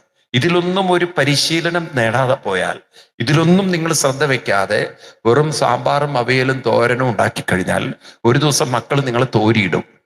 അന്ന് പിന്നെ തോരൻ ഉണ്ടാക്കാനുള്ള ആരോഗ്യം പോലും ഉണ്ടാവില്ല. പിന്നെയാണ് നിങ്ങൾ ഇരുന്ന് കരഞ്ഞുകൊണ്ടും ബഹളം വെച്ചുകൊണ്ടും പറയാമോ മക്കളൊക്കെ അവരെ കാര്യം നോക്കി അവരൊക്കെ സ്വാർത്ഥരായി, അവർക്കിപ്പോൾ ഞാൻ ഒരു ഭാരമായി, അവർക്കിപ്പോൾ എൻ്റെ സ്വത്ത് എഴുതി കൊടുക്കണം എന്നാ പറയണത് എന്ന് പറഞ്ഞിട്ട് നിങ്ങിരുന്ന് മോങ്ങാം ഒരു ഭാഗത്ത്. നേരെ മറിച്ച് നിങ്ങൾക്കൊരു ആത്മീയമായ ഒരല്പം ഒരു സംസ്കാരം ഉണ്ടെങ്കിൽ മക്കൾ അവിടെ ഇരുന്ന് എന്ത് വെച്ചാലും നിങ്ങൾ വെറുതെ ഒരു ഭാഗത്തിരുന്ന് ദുഃഖിച്ചിരിക്കില്ല. നിങ്ങൾ നിങ്ങളുടെ സാധന അനുഷ്ഠാനങ്ങളൊക്കെ ചെയ്ത് മുന്നോട്ട് പോകും. മനസ്സിലാവുണ്ടോ? അങ്ങനെ ഒരു സുഖജീവിതം നമുക്ക് നേടിയെടുക്കാൻ സാധിക്കും. ദശരഥൻ അത് നേടിയെടുത്തില്ല. നോക്കൂ, ഇന്ന് ദശരഥന്റെ ഗതികേട് നോക്കൂ നിങ്ങൾ. ഒരു കാലത്ത് കൗസല്യക്ക് സൗന്ദര്യം പോരാ. അപ്പോഴാണ് സൗന്ദര്യമുള്ള ഒരു പെണ്ണിനെ കണ്ടപ്പോൾ അവളുടെ പിന്നാലെ മൂടും താങ്ങിപ്പോയത്. പിന്നെ അവളെ തലയിലും വെച്ചിട്ട് അവളെ ഇങ്ങനെ ആഘോഷിച്ച് അവളെ ഇങ്ങനെ എഴുന്നള്ളത്ത് നടത്തുന്ന പോലെ എഴുന്നള്ളിച്ച് കൊണ്ട് നടന്ന് ഇന്നിപ്പോൾ അവളൊക്കെ കൂടി തേച്ചൊട്ടിച്ചപ്പോഴാണ്, ഇന്നത്തെ ഭാഷ അതല്ലേ, തേച്ചൊട്ടിച്ചപ്പോഴാണ് കൗസല്യയുടെ ഓർമ്മ വീണ്ടും വന്നത് അല്ലേ? ഇപ്പൊ ഇന്ന് എനിക്ക് തോന്നണോ കൗസല്യ പാലക്കാട്ടുകാരിയാണെങ്കിൽ ആ ദശരഥന്റെ മുഖത്ത് നോക്കി പറയണം, വൃത്തികെട്ട മനുഷ്യൻ, ഇത്രയും കാലം ആ പെണ്ണിന്റെ പിന്നാലെ നടന്നപ്പോ അവള് ഒരു ഭാഗത്താക്കിയപ്പോ എൻ്റെ അടുത്തേക്ക് വന്നിരുന്നു, നാണമില്ലേ മനുഷ്യൻ, പോറങ്ങിപ്പോന്ന് പറഞ്ഞിട്ടുണ്ടാവും അല്ലേ? ശരിയല്ലേ? ഇത് കൗസല്യ ശരിക്കും പറഞ്ഞ കേരളക്കാരിയാണെങ്കിൽ ആ ദശരഥനെ ആട്ടിയിട്ടുണ്ടാവും. എന്നാ പാവം ആ കൗസല്യ ഒരു പക്ഷെ UP-കാരി ചെയ്തുകൊണ്ട് ആവോ ആവോ ആയി എന്ന് പറഞ്ഞിട്ട് അയാളെ 2 കൈയോടുകൂടി സ്വീകരിക്കുന്നു. അല്ലെങ്കിൽ ഈ കോലത്തിൽ തളർന്ന് തകർന്നിട്ട് ഈ വീട്ടിലേക്ക് വരേണ്ട വല്ല കാര്യമുണ്ടോ? ഇത്രയും കാലം ആരോഗ്യമുള്ള സമയത്ത് ആ പെണ്ണിന്റെ കൂടെ നടന്ന് ഇപ്പൊ പെണ്ണൊക്കെ കൂടി ഒരു ഭാഗത്ത് അരുക്കാക്കിയപ്പോഴാണ് കൗസല്യയുടെ ഓർമ്മ വരുന്നത്. നിങ്ങൾ നോക്കൂ, നിങ്ങൾ ആ മനുഷ്യന്റെ കാര്യം. അപ്പോ ഒരു കാര്യം നമുക്കത് പഠിപ്പിക്കുകയാണ്. ഇതൊക്കെ കഥ പറയുകയല്ല, നമ്മളെ ഓർമ്മിപ്പിക്കുകയാണ്. ഇന്നലെ നമ്മൾ രാമായണത്തിലേക്ക് നോക്കുമ്പം ഇന്നലകളിൽ ഒരു ദശരഥൻ കൈകേയിയാൽ തളർന്നുവെങ്കിൽ ഇന്നുകളിൽ നമ്മളാണ് മക്കളിലൂടെയോ മറ്റോ തളരുന്നത്. അന്നത്തെ കഥയിൽ ദശരഥനാണ് കൈകേയിയിലൂടെ തളർന്നെങ്കിൽ ഇന്ന് ഒരു കൈകേയിയുടെ സ്വാർത്ഥത, ഞാൻ പറയുന്നത് ശ്രദ്ധിച്ച് കേൾക്കണം, ഒരു കൈകേയിയുടെ സ്വാർത്ഥത, ഒരു ദശരഥന്റെ ഒരു സ്വാർത്ഥ സ്നേഹമുണ്ട്, കൈകേയിയോടുള്ള ഒരു വൈകാരിക സ്നേഹമുണ്ട്. ആ സ്നേഹത്തെ തകിടം മറിച്ചുകൊണ്ട് ആ ദശരഥനെ തളർത്തി. ഉണ്ടോ? ഇന്ന് നമ്മളെ അങ്ങനെ തളർത്തുന്നത് നമ്മുടെ സ്വന്തം കുടുംബത്തിൽ തന്നെ ഉള്ളവരായിരിക്കും. അത് നമ്മൾ എപ്പോഴും ഓർക്കണം. ഇന്നലെ ദശരഥനാണെങ്കിൽ ഇന്ന് നമ്മളായിരിക്കും ഇരകള്. അപ്പൊ എന്താണ് അതെന്ന് പഠിക്കേണ്ടത്? വൈകാരിക ബന്ധങ്ങൾ അതിനായുസ് വളരെ കുറവാണ്. എപ്പോഴാണ് അതിൻ്റെ ഒരു എന്താണ് പ്രയോറിറ്റി എന്ന് പറയും ഇംഗ്ലീഷിൽ, അതിൻ്റെ വേറൊരു തലങ്ങൾ, അതായത് എപ്പോഴാണ് മറ്റു പലതിനെയും വില വെക്കുന്നത് നമുക്കറിയില്ല. നോക്കൂ, ദശരഥനോടുള്ള സ്നേഹം, രാജാവ് എന്റെയാണെന്ന് അഭിമാനത്തോടെ കൈകേയി നടന്നപ്പോ ഒരു നിമിഷം കൊണ്ട് രാജാവല്ല വലുത്, ഭരതനാണ് വലുത്, ഭരതനാണ് എന്റേത്, രാജാവ് ചത്താലും എനിക്ക് വിരോധമില്ല. നേരത്തെ മുമ്പ് പാടിയത് എന്താണ്? സുന്ദരൻ ഞാനും സുന്ദരി നീയും ചേർന്നിരുന്ന തിരുവോണം, നീ ദശരഥനെ വെച്ച് പാടിയതാണ്. ഇപ്പൊ ദശരഥനല്ല വലുത്, ഇപ്പോ ഭരതനാണ് വലുത്. അപ്പൊ ആ ഭരതനിലേക്ക് പ്രയോറിറ്റി മാറിയപ്പോൾ, ഭരതനിലേക്ക് ശ്രദ്ധ പോയപ്പോൾ, ഭരതന് പ്രാധാന്യം കിട്ടിയപ്പോൾ ദശരഥ മഹാരാജാവ് പുറത്തായി. മനസ്സിലാവുണ്ടല്ലോ? നാളെ ഇത് തന്നെയാണ് കുടുംബങ്ങളിൽ സംഭവിക്കുന്നത്. നാളെ പണത്തിനാണ് പ്രാധാന്യം വരുന്നെങ്കിൽ അവിടെ അച്ഛനും അമ്മയ്ക്കും വില നഷ്ടപ്പെടുന്നു. ഇത് പല രക്ഷിതാക്കളും മനസ്സിലാക്കുന്നില്ല. അതുകൊണ്ടാണ് അധപ്പതനം വരുന്നത്. അപ്പൊ ഇത് നമ്മൾ നേരത്തെ തന്നെ മനസ്സിലാക്കണം. ഇന്നത്തെ സ്നേഹം എന്നോടാണെങ്കിൽ നാളത്തെ സ്നേഹം പണത്തോടായിരിക്കാം. അത് മനുഷ്യന്റെ സഹജമായ സ്വഭാവമാണ്. അതുകൊണ്ട് ഒരാത്മീയ ബോധം കുട്ടികളിൽ ഇല്ലെങ്കിൽ അവര് നാളെ സ്വാർത്ഥത കൊണ്ട് പ്രസവിച്ച അമ്മയാണ് വളർത്തിയ അച്ഛനാണെന്നും അവര് നോക്കില്ല. മനസ്സിലാവുണ്ടോ? നിങ്ങൾക്ക് മനസ്സിലാവുണ്ടോ ഞാൻ പറയുന്നത്? അത് ഇന്ന് വളരെ സത്യമാണ്, നമ്മുടെ മുന്നിൽ കാണിച്ചു തരികയാണ്. ഏതായാലും ഇതൊക്കെ ഞാൻ എന്തിനാ പറയണമെന്ന് ചോദിച്ചു കഴിഞ്ഞാൽ, രാമായണം വെറും ഒരു കഥയല്ല, ഇത് ചരിത്രമല്ല, ഇന്നും നടന്നുകൊണ്ടിരിക്കുന്ന ജീവിത സത്യങ്ങളാണ്. നമ്മൾ അതിനെ ഒന്ന് വ്യത്യസ്തമായി വായിച്ചെടുക്കണം എന്ന് മാത്രം. വെറും കഥ വായിച്ചു പോയാൽ നിങ്ങൾക്ക് എന്താ മനസ്സിലാവുക? വെറും കഥ വായിച്ചാൽ നിങ്ങൾക്കൊന്നും മനസ്സിലാവില്ല. പക്ഷെ കഥകളിലൂടെ ഇന്നത്തെ കാലഘട്ടത്തിന്റെ ജീവിതത്തെ നമുക്ക് കാണാൻ സാധിക്കുകയാണെങ്കിൽ ഈ സമൂഹത്തിന് വേണ്ടുന്ന സന്ദേശം തരാൻ ഏതിനു പറ്റും? ഈ രാമായണത്തിന് പറ്റും. ഞാൻ ഒന്നുകൂടി ആവർത്തിക്കുകയാണ്, ദശരഥനെ കൈകേയി തളർത്തി എന്ന് വായിക്കാൻ നമുക്ക് ബുദ്ധിമുട്ടില്ല, അത് നമുക്ക് എളുപ്പം മനസ്സിലാവും. നേരെ മറിച്ച് ഇന്ന് ദശരഥന്റെ സ്ഥാനത്ത് നമ്മളാവുമെന്നും കൈകേയിയുടെ സ്ഥാനത്ത് മക്കളാകുമെന്നും ചിന്തിക്കാൻ ഇത്തിരി ബുദ്ധി വേണം. അവിടെയാണ് നമ്മൾ അവരുടെ ആറ്റിറ്റ്യൂഡിനെ നോക്കേണ്ടത്. കൈകേയിക്ക് ദശരഥനോടുള്ള പ്രതികാരം കൊണ്ടല്ല തളർത്തിയത്. കൈകേയിക്ക് ദശരഥനോട് എന്താണ് ഒരു തരത്തിലുള്ള വിരോധമില്ല. കൈകേയിയുടെ മനസ്സിൽ ഒറ്റ ചിന്തയുള്ളൂ, ഭരതൻ ചക്രവർത്തിയാവണമെന്ന്. അപ്പൊ ആ ഭരതനോടുള്ള സ്വാർത്ഥ സ്നേഹം ദശരഥനോടുള്ള സ്നേഹത്തിനേക്കാൾ കൂടുതലാണ് എന്നത് നമ്മൾ മനസ്സിലാക്കിയാൽ മതി. ഇതുപോലെ ഇന്ന് നമ്മളോട് കാണിക്കുന്ന സ്നേഹത്തിനേക്കാൾ നാളെ പണത്തോടോ മറ്റുള്ളവരോടുള്ള സ്നേഹം കൂടുതലായിരിക്കുന്നു. ഒരു കഥ നിങ്ങൾ പറഞ്ഞു കേട്ടിട്ടുണ്ടോ അറിയില്ല. ഒരുത്തൻ ഒരു പെൺകുട്ടിയെ അങ്ങോട്ട് അന്ധമായി സ്നേഹിച്ചു. പ്രേമം എന്ന് പറഞ്ഞാൽ കൊടും സ്നേഹം, ഭയങ്കര സ്നേഹം. അങ്ങനെ ഈ പെൺകുട്ടിയാണെങ്കിൽ നല്ല കഴിവും മിടുക്കിയുള്ള പെൺകുട്ടിയാണ്. ഇവൻ അത്രയൊന്നും പോരാ. ഇതിങ്ങനെ പിന്നാലെ ഇങ്ങനെ ഒലിപ്പിച്ച് നടന്ന അവസാനം ആ പെണ്ണ് പറഞ്ഞു, നീ എന്നെ അത്ര സ്നേഹിക്കുന്നെങ്കിൽ, നീ ആത്മാർത്ഥതയോടെ സ്നേഹിക്കുന്നെങ്കിൽ നീ നിന്റെ അമ്മയുടെ തല എനിക്ക് കൊണ്ടുതരണം. ഈ പയ്യനുണ്ടല്ലോ, ഒരു ദിവസം കഴിഞ്ഞു, 2 ദിവസം കഴിഞ്ഞു, 3 ദിവസം കഴിഞ്ഞപ്പം ഇവൻ പറയാണ്, ഞാൻ എല്ലാം ഒരുക്കി വെച്ചിട്ടുണ്ട്, കത്തി വരെ റെഡിയാക്കി വെച്ചിട്ടുണ്ട്. എൻ്റെ അമ്മ കടന്നുറങ്ങുമ്പോൾ ഞാൻ അമ്മയുടെ തല വെട്ടിയിട്ട് നിനക്ക് കൊണ്ടുതരുന്നു.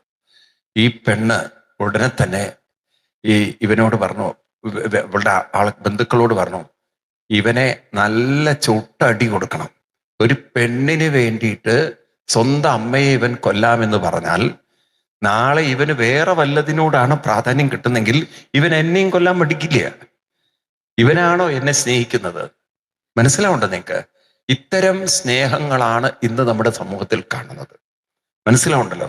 അതുകൊണ്ട് ഇതൊരു വലിയ പാഠമാണ് നമുക്ക്. ദശരഥനിൽ നമ്മൾ പഠിക്കേണ്ട പാഠം, ബന്ധങ്ങൾ വൈകാരികമാണെങ്കിൽ, വെറും സ്വാർത്ഥമാണെങ്കിൽ അതിന് ആയുസ് വളരെ കുറവാണ്. അതുകൊണ്ട് മനസ്സിലാക്കണം, ബന്ധങ്ങൾ ഏത് ബന്ധമാക്കണം? ഒരു ആത്മീയ ബന്ധങ്ങളാക്കണം. നാമം ജപിക്കുക, ക്ഷേത്രത്തിൽ പോയാലും നാമം ജപിക്കുക, ഒന്നിച്ചിരുന്ന് നല്ല കാര്യങ്ങളൊക്കെ ചെയ്യുക. ഈ തരം ബന്ധങ്ങൾ ഉള്ളിടത്ത് ഇത്തരത്തിലുള്ള ക്രൂരത വളരെ കുറവാണ്. മനസ്സിലാവുണ്ടല്ലോ? അങ്ങനെയുള്ള ക്രൂര സ്വഭാവങ്ങൾ താരതമ്യേന കുറവാണ്. കൈകേയിക്ക് അത്തരം ഒരു ആത്മീയത ഉണ്ടായിരുന്നില്ല. എന്നാൽ കൗസല്യക്ക് അത്തരത്തിലുള്ള ഒരു ആത്മീയത ഉണ്ടായിരുന്നു. നിങ്ങളൊന്ന് ആലോചിച്ച് നോക്കൂ. ദശരഥ മഹാരാജാവ്, നിങ്ങളിതൊക്കെ ചിന്തിക്കണം, അപ്പോഴേ മനസ്സിലാവുള്ളൂ. ദശരഥ മഹാരാജാവ് കൗസല്യ ഗൃഹത്തിലേക്ക് വന്നു, അല്ലേ? ഇനി സുമിത്രയും കൗസല്യയുടെ കൂടെയാണ്. കൈകേയി ഒറ്റപ്പെട്ടുവോ? ആ കൈകേയിയെ കൗസല്യക്ക് വേണമെങ്കിൽ, കാരണം കൗസല്യാണ് രാജമാതാവ്, പട്ടമഹർഷി, ആ കൗസല്യക്ക് വേണമെങ്കിൽ പുറത്താക്കിക്കൂടെ? ഇന്നത്തെ കാലത്താണെങ്കിൽ പുറത്താക്കൂ. ഒരു ഭർത്താവിനെ ഈ അവസ്ഥയിൽ എത്തിച്ചതിന്, ഒരു ഭർത്താവിന്റെ രാജതീരുമാനത്തെ തകിടം മറിച്ചതിന് കൈകേയി പുറത്താക്കൂല്ലയോ? പുറത്താക്കിയേക്കാം. കാരണം അന്നത്തെ കാലത്ത് അതിനുള്ള ശക്തിയും അധികാരമൊക്കെ അവർക്കുണ്ട്. പക്ഷെ എന്നാലും അവരെയൊക്കെ കൂട്ടിച്ചേർത്ത് നിർത്താനുള്ള ഒരു വിശാലത അന്നുള്ളവർക്ക് ഉണ്ടായിരുന്നു. അതാണ് അവരുടെ തപസ്സിന്റെ ശക്തി എന്ന് പറയുന്നത്. അതായത് വൈകാരിക പ്രക്ഷുബ്ധതയിൽ പൊട്ടിത്തെറിച്ച് ജീവിച്ചവരായിരുന്നില്ല. കുറെയൊക്കെ സഹനശക്തിയും ക്ഷമാശക്തിയും അവരിൽ ഉണ്ടായിരുന്നു. ഇന്ന് നമ്മൾ അതാണ് പഠിക്കേണ്ടത്. ഇന്നത്തെ ബന്ധങ്ങളിലൊക്കെ ക്ഷമാശക്തിയും സഹനശക്തിയും ആത്മശക്തിയും വളരെ കുറവാണ്. എല്ലാം പ്രക്ഷുബ്ധതയാണ്, പൊട്ടിത്തെറിക്കുകയാണ്. മനസ്സിലായില്ലേ? അതൊക്കെ വരുന്നതിനെന്താ കാരണം? അനുഷ്ഠാനം ജീവിതത്തിൽ കുറയുന്നത് കൊണ്ടാണ്. കൗസല്യക്കൊക്കെ ആ അനുഷ്ഠാനം ഉള്ളത് കൊണ്ടാണ് കൗസല്യക്ക് ഇതെല്ലാം താങ്ങി നിർത്താൻ, ഉൾക്കൊള്ളാനൊക്കെ സാധിച്ചത്. മനസ്സിലാവുണ്ടല്ലോ? ഇതൊക്കെയാണ് നമ്മുടെ ജീവിതത്തിൽ നമുക്ക് കുറേയൊക്കെ ഉൾക്കൊള്ളേണ്ടത്. നിൽക്കട്ടെ, ഇങ്ങനെ അവര് വൽക്കലൊക്കെ ധരിച്ച് പിന്നീട് അവിടെ നിന്ന് യാത്ര ചെയ്യാൻ ഒരുങ്ങുമ്പോഴേക്കും ദശരഥ മഹാരാജാവ് വളരെയധികം പൊട്ടി കരഞ്ഞിട്ട് പറഞ്ഞു, എന്നെ കൗസല്യ മാതാവിന്റെ ഗൃഹത്തിൽ കൊണ്ടാക്കണം. രാമൻ അതിനൊക്കെയുള്ള സംവിധാനം ചെയ്തു. പിന്നീട് വസിഷ്ഠ മഹർഷി സുമന്ത്രരോട് പറഞ്ഞു, രാമനെയും ലക്ഷ്മണനെയും സീതാദേവിയും വനത്തിൽ കൊണ്ടുവിടാൻ വേണ്ടിയിട്ട്. അപ്പൊ രാമൻ ആദ്യം തന്നെ സീതാദേവിയോടാണ് രഥത്തിലേക്ക് കയറാൻ പറയണത്.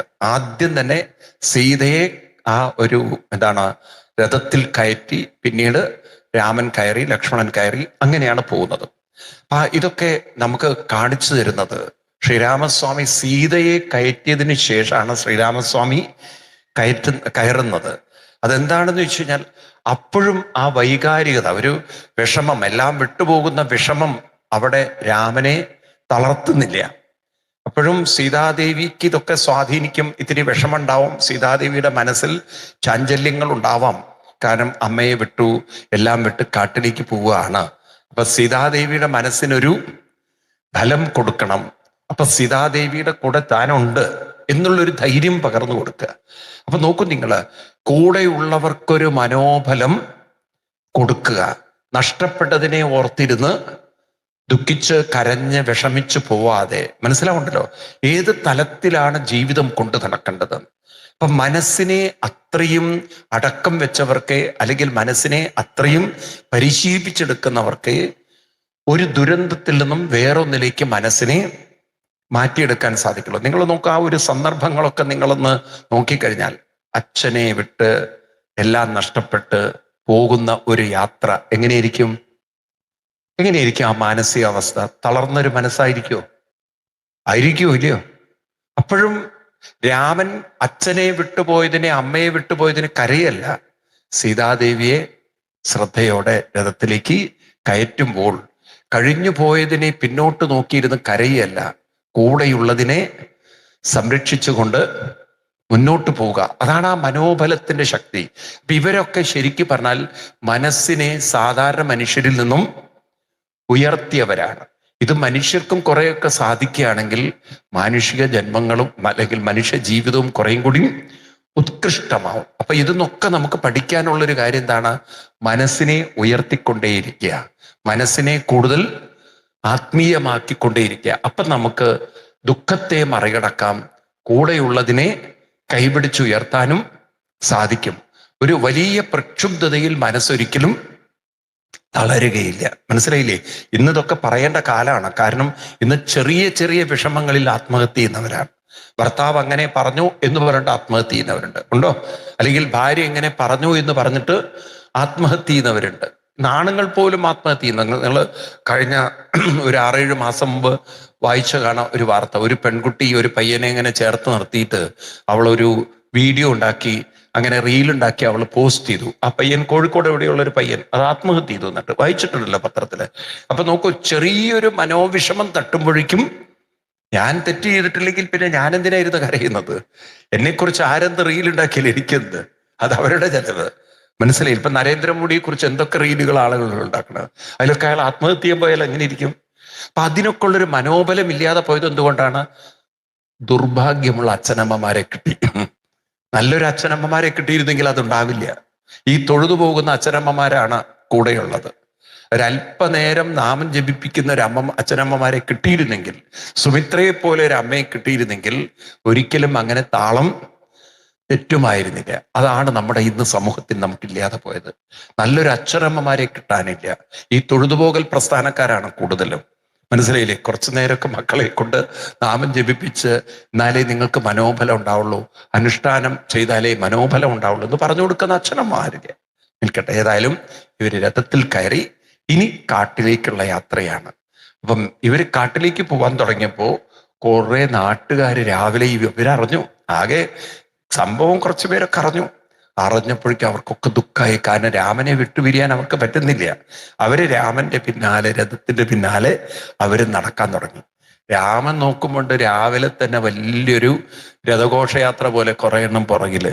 ഇവരും വെച്ചിട്ട് എവിടെ പോകാൻ പറ്റും? കാട്ടിൽ പോകാൻ പറ്റുമോ? അങ്ങനെ അന്ന് അവര് രാത്രിയില് കാടിന്റെ പുഴയോട് ചേർന്നുള്ള ഭാഗത്ത് അവിടെ നിന്നു. കുറച്ചു നേരം രാവിലെ ആവുന്നതിന് മുമ്പ് രാമൻ അവിടെ വിശ്രമിച്ചപ്പോൾ നല്ല കാലം കൂടെ പോയവരൊക്കെ അവിടെ കിടന്നുറങ്ങി. ഉറങ്ങിയ സമയത്ത് രാമൻ സുമന്ത്രയോട് പറഞ്ഞു, അയോധ്യയിലേക്ക് തിരിച്ചു പോവാന്ന്. അങ്ങനെ രഥം തിരിച്ച് അയോധ്യയിലേക്ക് തന്നെ തിരിച്ചു വിട്ടു. കുറച്ചു ദൂരെ എത്തിയപ്പം രാമൻ പറഞ്ഞു, ഇനി രഥം അവിടെ നിർത്തിക്കോളൂ, ഞങ്ങൾ പോവാം. അവര് ഇറങ്ങി നടന്നു. അതെന്തിനാണ് അങ്ങനെ ചെയ്തത്? എന്തിനാണ് രാമൻ അത് ചെയ്തിട്ടുണ്ടാവുക? കാരണം കൂടെ പോയ ആ നാട്ടുകാർക്ക് മനസ്സിലാവും രാമൻ തിരിച്ച് അയോധ്യയിലേക്ക് പോയി എന്നുള്ളത്. അപ്പൊ അവര് തിരിച്ച് എങ്ങോട്ട് പോയിക്കോളും? അയോധ്യയിലേക്ക് പോകും. അതിനു വേണ്ടിയിട്ടാണ് രാമൻ വഴിയിൽ തന്നെ രഥം നിർത്തി. അല്ലെങ്കിൽ ആ ആൾക്കാരൊന്നും പോവില്ല, അവരവിടെ തന്നെ ആ കാട്ടിൽ തന്നെ ജീവിച്ചിട്ടുണ്ടാവും. രാമനില്ലാത്ത അയോധ്യയിലേക്ക് ഞങ്ങള് പോകുന്നില്ല എന്ന് പറഞ്ഞ്. അങ്ങനെ രാമൻ കാട്ടിലൂടെ നടന്ന്, അങ്ങനെ രാമൻ ഗുഹൻ എന്ന് പറയുന്ന നിഷാദ രാജാവിന്റെ ആ സ്ഥലത്ത് എത്തിച്ചേരുകയാണ്. ഗുഹൻ രാമനെ സ്വീകരിക്കുന്നതും പിന്നീട് ഗുഹന്റെ കൂടെയുള്ള ഒരു ദിവസം രാമൻ അവിടെ എത്തിയപ്പോൾ ഗുഹന് വളരെ സന്തോഷമായി. ഏറ്റവും ആദരണീയനായ രാമൻ, എല്ലാവരാലും പറഞ്ഞു കേട്ടിട്ടുണ്ട് രാമനെ കുറിച്ച്. ആദ്യമായിട്ടാണ് കാണാനുള്ള ഒരു ഭാഗ്യം കിട്ടിയത്. ആ ഒരു സന്തോഷം. അങ്ങനെ ഗുഹൻ അപ്പോഴേക്കും രാമന് വേണ്ടുന്ന പല പഴവർഗ്ഗങ്ങളും മറ്റൊക്കെ കൊണ്ടുവച്ചു. എന്നിട്ട് രാമനോട് അന്നത്തെ ദിവസം ഗൃഹത്തിൽ താമസിക്കാൻ പറഞ്ഞു. അപ്പൊ രാമൻ 3 കാര്യങ്ങൾ പറഞ്ഞു. ഞാൻ ഈ 14 വർഷം ഒരു മറ്റു ഗൃഹത്തിൽ താമസിക്കില്ല. രണ്ടാമത്തത്, മുനിമാരുടെ ആശ്രമത്തിൽ താമസിക്കും, അല്ലാത്ത ഗൃഹങ്ങളിൽ ഞാൻ താമസിക്കില്ല. അന്യന്മാരാൽ പാചകം ചെയ്ത ഭക്ഷണമൊന്നും കഴിക്കില്ല. അപ്പൊ ഫലമൂലാദികളെ ഞാൻ കഴിക്കുള്ളൂ. അതേപോലെ തന്നെ ഞാൻ മറ്റ് ഒരു സഹായങ്ങൾ, അതായത് മറ്റ് ഭക്ഷണ കാര്യങ്ങൾ, വസ്ത്രങ്ങൾ, ഇതൊന്നും മറ്റുള്ളവരിൽ നിന്നും എടുക്കില്ല. വസ്ത്രങ്ങളൊക്കെ മരവുരി മാത്രമേ ഉടുക്കുകയുള്ളൂ. ഈ രീതിയിലൊക്കെ ഉള്ള ഒരു നിർബന്ധം രാമൻ പറഞ്ഞപ്പം പിന്നെ ഗുഹനൊന്നും പറയാനില്ല. പിന്നെ രാമന് താമസിക്കാനുള്ള ഒരു, പുറത്ത് താമസിക്കാൻ ഇലകളൊക്കെ വെച്ചുകൊണ്ട് ഒരു സൗകര്യം ഉണ്ടാക്കുകയാണ്. അപ്പോൾ ഈ രാമൻ പറഞ്ഞു, എനിക്ക് വടവൃക്ഷത്തിന്റെ പാല് കൊണ്ട് തരണം. അങ്ങനെ വടവൃക്ഷത്തിന്റെ പാല്, അതെന്തിനാണ്? കാടാണ്, അവിടെ ബാർബറിൽ നിന്നും കിട്ടില്ല, ഒന്നും മുടിയൊന്നും വെട്ടാൻ പറ്റില്ല. അപ്പൊ അതുകൊണ്ട് ഇതെല്ലാം കൂടെ എന്താക്കി, ജടയാക്കി മാറ്റിയ പിന്നെ ഇത് അങ്ങനെ ജട പിടിച്ച് അവിടെ കടന്നോളും. അതുപോലെ എപ്പോഴും കുളിക്കാനും കുളിച്ച് തല തോർത്താനും എന്നുള്ള സംവിധാനങ്ങളൊന്നും കാട്ടിൽ ഉണ്ടാവില്ല. അപ്പൊ അതിന് പറ്റുന്ന ഒരു സംവിധാനം, തലയിൽ വടവൃക്ഷത്തിന്റെ ഈ ഒഴിച്ചു കഴിഞ്ഞാൽ, പാലൊഴിച്ചു കഴിഞ്ഞാൽ മുടി എന്തായി മാറും? ജടയായിട്ട് മാറും. അപ്പൊ അന്ന് ഉള്ളവർക്ക് ഇതൊക്കെ അറിയാം, എങ്ങനെയാണ് മുടിയെ ജടയാക്കി മാറ്റേണ്ടതെന്നൊക്കെ ഉള്ളത്. അതൊക്കെ ചെയ്ത് അങ്ങനെ രാമൻ അന്ന് രാത്രി അവിടെ കിടന്നുറങ്ങാണ്. അന്ന് കിടന്നുറങ്ങുന്ന സമയത്ത് ലക്ഷ്മണനും അതുപോലെ ഗുഹനും കാവല് നിൽക്കുകയാണ്. ഈ കാവല് നിൽക്കുന്ന സമയത്ത് ഗുഹൻ ലക്ഷ്മണനോട് പറയാണ്, കാര്യം വളരെ വിഷമം തോന്നുന്നു. കൊട്ടാരത്തിൽ പട്ടുമെത്തയിൽ കിടക്കേണ്ട രാമനാണ് ഇവിടെ ഈ തറയിൽ അല്ലെങ്കിൽ ഈ ഇലകളൊക്കെ കൂട്ടിയിട്ടിരിക്കുന്ന ഉണങ്ങിയ ഇലകളിലൊക്കെ കിടക്കുന്നത്. ഇപ്പൊ രാമന്റെ ആ ഒരു അവസ്ഥ നോക്കൂ. ഇത്രയും വലിയ സമ്പൽ സമൃദ്ധിയിലിരിക്കുന്ന രാമന് ഇന്ന് തറയിൽ കിടക്കേണ്ട ഒരു അവസ്ഥ വരുത്തി വെച്ചത് ഇതെല്ലാം മന്ധരയുടെ ആ ഒരു ദുഷ്ടബുദ്ധിയല്ലേ? കൈകേയിക്ക് അതിന് കൂട്ടുനിന്നത് കൊണ്ടല്ലേ രാമൻ ഈ ദുരിതം അനുഭവിക്കേണ്ടി വന്നത് എന്ന് പറഞ്ഞപ്പോൾ മന്ധരയെയും കൈകേയിയെ കുറ്റം പറഞ്ഞുകൊണ്ടാണ് ഗുഹൻ സംസാരിക്കുന്നത്. അപ്പൊ അതിന് ലക്ഷ്മണൻ കൊടുക്കുന്ന ഒരു ഗംഭീരമായ ഉത്തരമുണ്ട്. ഇവിടെ ഒരു സംവാദമുണ്ട്. ഇതിനെ പറയാ ലക്ഷ്മണ ഗുഹ സംവാദം എന്നാണ്. ലക്ഷ്മണ ഗുഹ സംവാദം. എന്താണ് രാമന്റെ ദുഃഖത്തിന് കാരണം? രാമൻ എന്തിനാണ് ഈ കാട്ടിലേക്ക് വന്നത്? ഇപ്പൊ നമ്മളൊക്കെ പലപ്പോഴും പറയുന്ന കഥ ഇതാണ്. കൈകേയി രാമൻ 2 വരം ചോദിച്ചു, മന്ധര പറഞ്ഞ പ്രകാരം ആ വരപ്രകാരം രാമനെ ഭരതന് ചക്രവർത്തിക്ക് രാമനെ കാട്ടിൽ പറഞ്ഞയച്ചു എന്നാണ്. എന്താണ് ഇതിന് കാരണം എന്ന് ലക്ഷ്മണൻ ഗുഹനോട് പറഞ്ഞു കൊടുക്കുകയാണ്. ഇത് പഠിക്കേണ്ട ഒരു ഭാഗമാണ്, നമുക്കെല്ലാവർക്കും ചിന്തിക്കേണ്ട ഒരു ഭാഗമാണ്. നിങ്ങൾ ആ ഭാഗം നോക്കിക്കഴിഞ്ഞാൽ നിങ്ങൾക്കത് കാണാൻ സാധിക്കും. ഇത് വരുന്നത്, ഈ ഭാഗം വരുന്ന ഒരു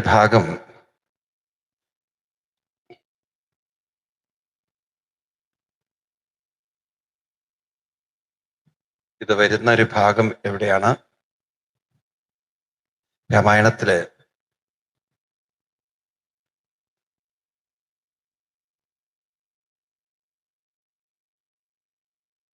1750 ശ്ലോകം നോക്കിക്കഴിഞ്ഞാൽ കാണാം.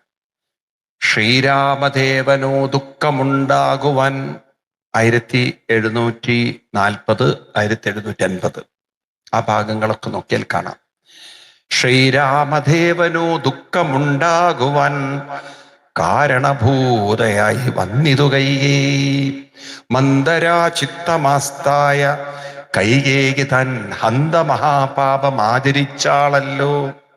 ഈ ശ്ലോകം ഇങ്ങനെയാ വരുന്നത്. മന്ദരാബുദ്ധിമാസ്തായ കൈകേയി പാപമാചരൻ എന്നൊരു സംസ്കൃത ശ്ലോകം വ്യാസരാമായണമുണ്ട്. ആ രാമായണത്തിലെ വരികളാണ് ഇവിടെ എഴുത്തച്ഛൻ മന്ദരാചിത്തമാസ്തായ, കാരണം സംസ്കൃതം അങ്ങനെ തന്നെ എടുത്തിരിക്കുകയാണ്. മന്ദരാചിത്തമാസ് കൈകേയി താൻ ഹന്ത മഹാപാപമാചരിച്ചാളല്ലോ, ശുത്വാ ഗൃഹോക്തികളിത്തം ആഹന്ത സൗമിത്രിയും സത്വരം ഉത്തരം ചൊല്ലിനാൽ. ഇനി ആ ഗുഹന് ഉത്തരം പറഞ്ഞു കൊടുക്കുകയാണ്. എന്താണ്? ഭദ്രമത്രേഷുണോ മദ്വചനം രാമഭദ്രനാമം ജപിച്ചീടുക സന്തതം, കസ്യ ദുഃഖസ്യ കോ ഹേതു ജഗത്രയേ, കസ്യ സുഖസ്യ വാ കോപി ഹേതു സഖേ. ആര് ആരുടെ ദുഃഖത്തിന് ഹേതു, ആര് ആരുടെ സുഖത്തിന് ഹേതു. അപ്പൊ ഇവിടെ 2 കാഴ്ചപ്പാടുകൾ നമുക്കുണ്ടാവണം. എത്ര? 2 കാഴ്ചപ്പാടുകൾ. അപ്പൊ നമുക്കൊരു ദുഃഖം വരുന്നുവെങ്കിൽ, ഒരാൾ എനിക്ക് ദുഃഖം വരുത്തുന്നുവെങ്കിൽ, ഒരു സാധാരണ മനുഷ്യൻ, സാധാരണ ആവറേജ് ഹ്യൂമൻ മൈൻഡ്, ആ ദുഷ്ടൻ എന്നെ വേദനിപ്പിച്ചു എന്നാ പറയുക. എന്നാൽ ഇവിടെ മറ്റൊരു വാക്ക് നമ്മൾ പറഞ്ഞു പഠിക്കണം. എന്ത്? അതെന്റെ കർമ്മഫലമാണ്. എന്താണ്? ഒരു കർമ്മത്തിന്റെ ഫലം എനിക്ക് തിരിച്ചു വരികയാണ്. അതിന് അയാൾ ഒരു വെറും നിമിത്തം മാത്രമാണ്, ഒരു കാരണം മാത്രമാണ്. അപ്പൊ നമ്മൾ കാണാത്തതായ ഒന്നാണ് കർമ്മവും കർമ്മഫലങ്ങളും. ഇപ്പൊ ഞാൻ ആർക്കോ കൊടുത്ത ഒരു വേദന എനിക്കത് തിരിച്ചു വരികയാണ്. നിങ്ങൾ നോക്കൂ, രാമായണത്തിലെ ശ്രീരാമസ്വാമി ബാലിയും ചെയ്യും. എന്നാൽ നമ്മൾ കൃഷ്ണന്റെ കഥയിലേക്ക് കിടക്കുമ്പോൾ അവസാനം കൃഷ്ണന് ഒരു വേടൻ കൃഷ്ണനെ ഒളിയമ്പ് ചെയ്യും. എന്തിനാ കൃഷ്ണൻ ഒളിയമ്പ് ചെയ്യുന്നത് എന്ന് ചോദിച്ചാൽ എന്താ ഉത്തരം പറയാ? നമുക്കൊരു പക്ഷേ പറയാം വേടൻ ക്രൂരൻ, ദുഷ്ടൻ, അയാള് കൃഷ്ണനെ കണ്ടപ്പോൾ മാനാണെന്ന് തെറ്റിദ്ധരിച്ച് അയാൾ അങ്ങനെ ക്രൂരത കാണിച്ചു എന്ന് പറയാം. പക്ഷെ കൃഷ്ണൻ അതിന് ഉത്തരം പറയുന്നത്, എനിക്ക് ചില കർമ്മഫലങ്ങൾ അനുഭവിക്കാനുണ്ട്, നീ വെറും ഒരു നിമിത്തം മാത്രമാണ്. നമുക്കങ്ങനെ തോന്നുമോ? ഒരാൾ നമ്മളെ വേദനിപ്പിക്കുമ്പോൾ എനിക്ക് ചിലത് അനുഭവിക്കാനുണ്ട്, നിങ്ങളൊരു ഉപകരണം മാത്രമാണ് എന്ന് നമുക്ക് തോന്നുമോ? നമ്മളയാളെ എങ്ങനെ കാളിയമർദ്ദനം ചെയ്യാൻ പറ്റുമെന്ന് നമ്മൾ നോക്കുന്നത്. കാരണം നമ്മളെ വേദനിപ്പിച്ച ഒരാളോട് നമുക്കൊരിക്കലും ഒരു തരത്തിലുള്ള ഒരു സഹതാപവും തോന്നില്ല. മനസ്സിലായില്ലേ? അപ്പൊ എത്രമാത്രം നമ്മളെ മറ്റുള്ളവർ ബുദ്ധിമുട്ടിക്കുന്നുണ്ടോ അത്രയും നമ്മൾ മനസ്സിലാക്കണം, നമ്മുടെ കർമ്മഫലങ്ങൾ അവരിലൂടെ തീർന്നു പോവുകയാണ്. ഇതെല്ലാം കർമ്മഫലങ്ങൾ എന്ന് പറയുകയാണ്. ഇതെല്ലാം എന്താണ്? പൂർവജന്മാർജിത കർമ്മമത്രേ. അത് അണ്ടർലൈൻ ചെയ്യണം. എന്താണ് പൂർവജന്മാർജിത കർമ്മം എന്ന് പറഞ്ഞാൽ എന്താ അർത്ഥം? ഇന്ന് നമുക്ക് എന്ത് വരുന്നോ അതിന് പറ്റുന്ന കർമ്മം നമ്മൾ മുമ്പ് ചെയ്തിട്ടുണ്ടാവും. അപ്പം ചെയ്യുന്ന കർമ്മത്തിനെല്ലാം കർമ്മഫലങ്ങൾ നമ്മളെ വേട്ടയാടിക്കൊണ്ടിരിക്കും. അത് രാമായണത്തിൽ വീണ്ടും നമുക്ക് കാണാം. വാത്മീകി മഹർഷി അല്ലേ, അദ്ദേഹത്തിന് രത്നാകരനാവുന്ന സമയത്ത് അദ്ദേഹത്തിന്റെ ഭാര്യ പറഞ്ഞു കൊടുക്കുന്ന വരികളാണല്ലോ, സുപ്രസിദ്ധമായ വരികളാണല്ലോ, താൻ നിരന്തരം ചെയ്യുന്ന കർമ്മങ്ങൾ താൻ അനുഭവിച്ചുകൂടന്നേ വരൂ. എന്നിട്ട് അടുത്ത വരി എന്താണ്? എൻ്റെ അടുത്ത വരി എന്താണ്? അതാണ് നമ്മളാരും പഠിക്കാത്തത്. അതിൻ്റെ അടുത്ത വരി എന്താണ്? അറിയുന്നവരെത്ര പേരുണ്ട്? അതിൻ്റെ അടുത്ത വരി അതുപോലെ തുല്യമാണ്. അതിൻ്റെ അടുത്ത വരി എന്താണ്? നോക്കൂ നിങ്ങൾ. ഇത് മാത്രമല്ല എല്ലാവർക്കും അറിയാം, താൻ നിരന്തരം ചെയ്യുന്ന കർമ്മങ്ങൾ താൻ ഭുജിക്കണം. എല്ലാവരും ബൈ ഹാർട്ട് ഓടിച്ച് വരിച്ചിരിക്കുന്ന വരികളാണ്. അതിൻ്റെ അടുത്ത വരി എന്താണ്? അതിൻ്റെ അടുത്ത വരി എന്താണ്? അതാണ് അതിലെ പ്രധാനപ്പെട്ട വരി. എന്താണത്? കിട്ടിയില്ല. ഇപ്പൊ തപ്പലാണ് അതിലേറെ പ്രശ്നം. ഈ വരികളൊക്കെ രാമായണത്തെക്കുറിച്ച് ചെറിയൊരു ബോധമൊക്കെ വേണം. എവിടെയാണ് എന്താണ് പറയുന്നത് എന്നൊക്കെ. ഇത് വരുന്നത് വാത്മീകി അദ്ദേഹത്തിന്റെ ചരിത്രമൊക്കെ പറയുന്ന ഭാഗത്ത് എവിടെയാണത് വരുന്നത്? അതിന്റെ ചരിത്രം, അദ്ദേഹത്തിന്റെ ചരിത്രമൊക്കെ പറയും. 2040 2050 ശ്ലോകം നമ്പറുകൾ. നിങ്ങളുടെ പുസ്തകത്തിലൊക്കെ വരികൾക്ക് നമ്പർ ഇട്ടിട്ടുണ്ടെങ്കിൽ കണ്ടുപിടിക്കാൻ എളുപ്പമാണ് അല്ലേ? നിത്യവും ചെയ്യുന്ന കർമ്മങ്ങൾ കർത്താവൊഴിഞ്ഞു മറ്റന്യൻ ഭുജിക്കുമോ? താൻ നിരന്തരം ചെയ്യുന്ന കർമ്മങ്ങൾ താൻ അനുഭവിച്ചു കിടുന്നേ വരൂ. അതിന്റെ മുകളിലുള്ള വരി, നിത്യവും ചെയ്യുന്ന കർമ്മ ഗുണഫലം കർത്താവൊഴിഞ്ഞ് മറ്റന്യൻ ഭുജിക്കുമോ? അത് വളരെ പ്രധാനമാണ്. അപ്പൊ ഞാൻ ചെയ്യുന്ന കർമ്മത്തിന്റെ കർമ്മഫലം ആര് തന്നെ അനുഭവിക്കണം? ഞാൻ തന്നെ അനുഭവിക്കണം. അപ്പൊ എനിക്ക് എന്തു വരുന്നുണ്ടോ അത് ഏതോ ചെയ്ത കർമ്മത്തിന്റെ കർമ്മഫലമാണ്. അപ്പൊ നമ്മൾ കേൾക്കുന്ന വാക്കുകളല്ല അവിടെ നോക്കുന്നത്, നമ്മൾ അനുഭവിക്കുന്ന ഒരു കർമ്മഫലം, എനിക്ക് വന്നു ചേരുന്ന കർമ്മഫലം. മനസ്സിലായില്ലേ? അനുഭവങ്ങളെ കർമ്മഫലങ്ങളായും ഇനി അത് കടന്നു പോകുമ്പോൾ ഇതെല്ലാം ദൈവ നിയോഗമായും നമുക്ക് കാണാൻ. ഈ രണ്ട് വാക്കുകൾ, കർമ്മഫലം, ദൈവനിയോഗം. ഇതെന്റെ കർമ്മഫലം, ഇത് ദൈവനിയോഗമാണ്, ഞാൻ ഇതിലൂടെ കടന്നു പോകണം. ഇതെല്ലാം ദൈവനിയോഗമായി കാണാനുള്ള ഒരു മനസ്സ്. അപ്പൊ നമുക്ക് ആരോടും പ്രത്യേകിച്ചൊരു വിരോധവും ശത്രുതയും ഒന്നും തോന്നുകയില്ല. അപ്പൊ ഇവിടെ മന്ദരയെ കുറ്റം പറയേണ്ട, കൈകേയിയെ കുറ്റം പറയേണ്ട. രാമൻ ഇതിലൂടെ കടന്നു പോവാനുള്ളൊരു നിയോഗമുണ്ട്. അത് രാമന്റെ കർമ്മ ഫലമാണ്. രാമൻ അതിലൂടെ കടന്നുപോയേ പറ്റൂ. ഈ രീതിയിലൊക്കെ കാര്യങ്ങളെ കാണാനുള്ള ഒരു മഹത്തായ സംസ്കാരം നമുക്കുണ്ടായിരുന്നു പറയാണ്. അപ്പൊ ഇതൊക്കെ നോക്കൂ നിങ്ങൾ, എത്രമാത്രം മനസ്സിന് ഒരു വലിയ മാറ്റമുണ്ടാക്കുന്നു. അപ്പൊ ഇവിടെ കൈകേയിയോട് വിരോധമില്ല, കൗസല്യൊക്കെ എന്താണ് മന്ഥരയോട് യാതൊരു വിരോധമില്ല. അവരൊക്കെ ഓരോ നിമിത്തങ്ങളായി അവര് നമ്മുടെ ജീവിതത്തെ, അല്ലെങ്കിൽ രാമന്റെ ജീവിതത്തെ കടന്നുപോയി, ഇങ്ങനെ ഒരു അനുഭവത്തിലൂടെ കടന്നു പോകാനുള്ള ഒരു നിയോഗമുള്ളവരായി മാറുകയാണ്. അപ്പൊ ഈ തരത്തിൽ രാമായണം നമുക്ക് കാണിച്ചു തരുന്ന കുറേ ഒരു അറിവിന്റെ സമ്പത്ത് ഇത് നമുക്ക് ഉൾക്കൊള്ളാൻ പറ്റിയാൽ രാമായണം നമുക്കും ഒരു നല്ലൊരു മാർഗദർശിയായി മാറും. എന്ത് ജീവിതത്തിൽ വിഷമങ്ങളും ദുഃഖങ്ങളും കടന്നു പോകുമ്പോൾ ഇതൊക്കെ ഞാൻ മുമ്പേതോ ചെയ്ത കർമ്മത്തിന്റെ ഫലങ്ങളാണ്, ഇതെല്ലാം ഒരു ദൈവനിയോഗമായി കണ്ട് ഞാൻ ഇതിലൂടെയൊക്കെ തരണം ചെയ്തു പോകണം എന്നുള്ളൊരു മനോഭാവം നമുക്കുണ്ടായിക്കഴിഞ്ഞാൽ വലിയ അസ്വസ്ഥതകളും പൊട്ടിത്തെറികളും പ്രശ്നങ്ങളും ഇല്ലാതെ നമുക്ക് ജീവിതത്തെ മുന്നോട്ട് നയിക്കാൻ സാധിക്കും. അതിന് പ്രേരണയും പ്രചോദനവും തരാൻ ഉതകുന്ന കൃതിയാണ് രാമായണം. മനസ്സിലായില്ലേ? ഇതൊരു ശരിക്കൊരു നല്ലൊരു മനഃശാസ്ത്രമായിട്ട് പഠിച്ചിരുന്നെങ്കിൽ മാനവരാശിക്ക് ഇതുകൊണ്ട് വലിയൊരു പ്രയോജനം ഉണ്ടാകുമായിരുന്നു. അപ്പൊ ഇത്രയും മതി. നമുക്ക് ഇനി കൂടുതൽ കൂടുതൽ രാമന്റെ ആ ഒരു ചരിത്രത്തിലൂടെ കടന്നു പോകുമ്പോൾ ഒരുപാട് അറിവിന്റെ വലിയൊരു നിധിയാണ് ഈ രാമായണത്തിൽ ഒളിപ്പിച്ചു വെച്ചിരിക്കുന്നത് നമുക്ക് മനസ്സിലാവും. നമുക്ക് അടുത്ത ക്ലാസ്സിൽ കൂടുതൽ വിശദമായിട്ട് കാണാം. സർവത്ര ഗോവിന്ദ നാമ സങ്കീർത്തനം, ജാനകീ ജീവനസ്മരണം. രാമ രാമ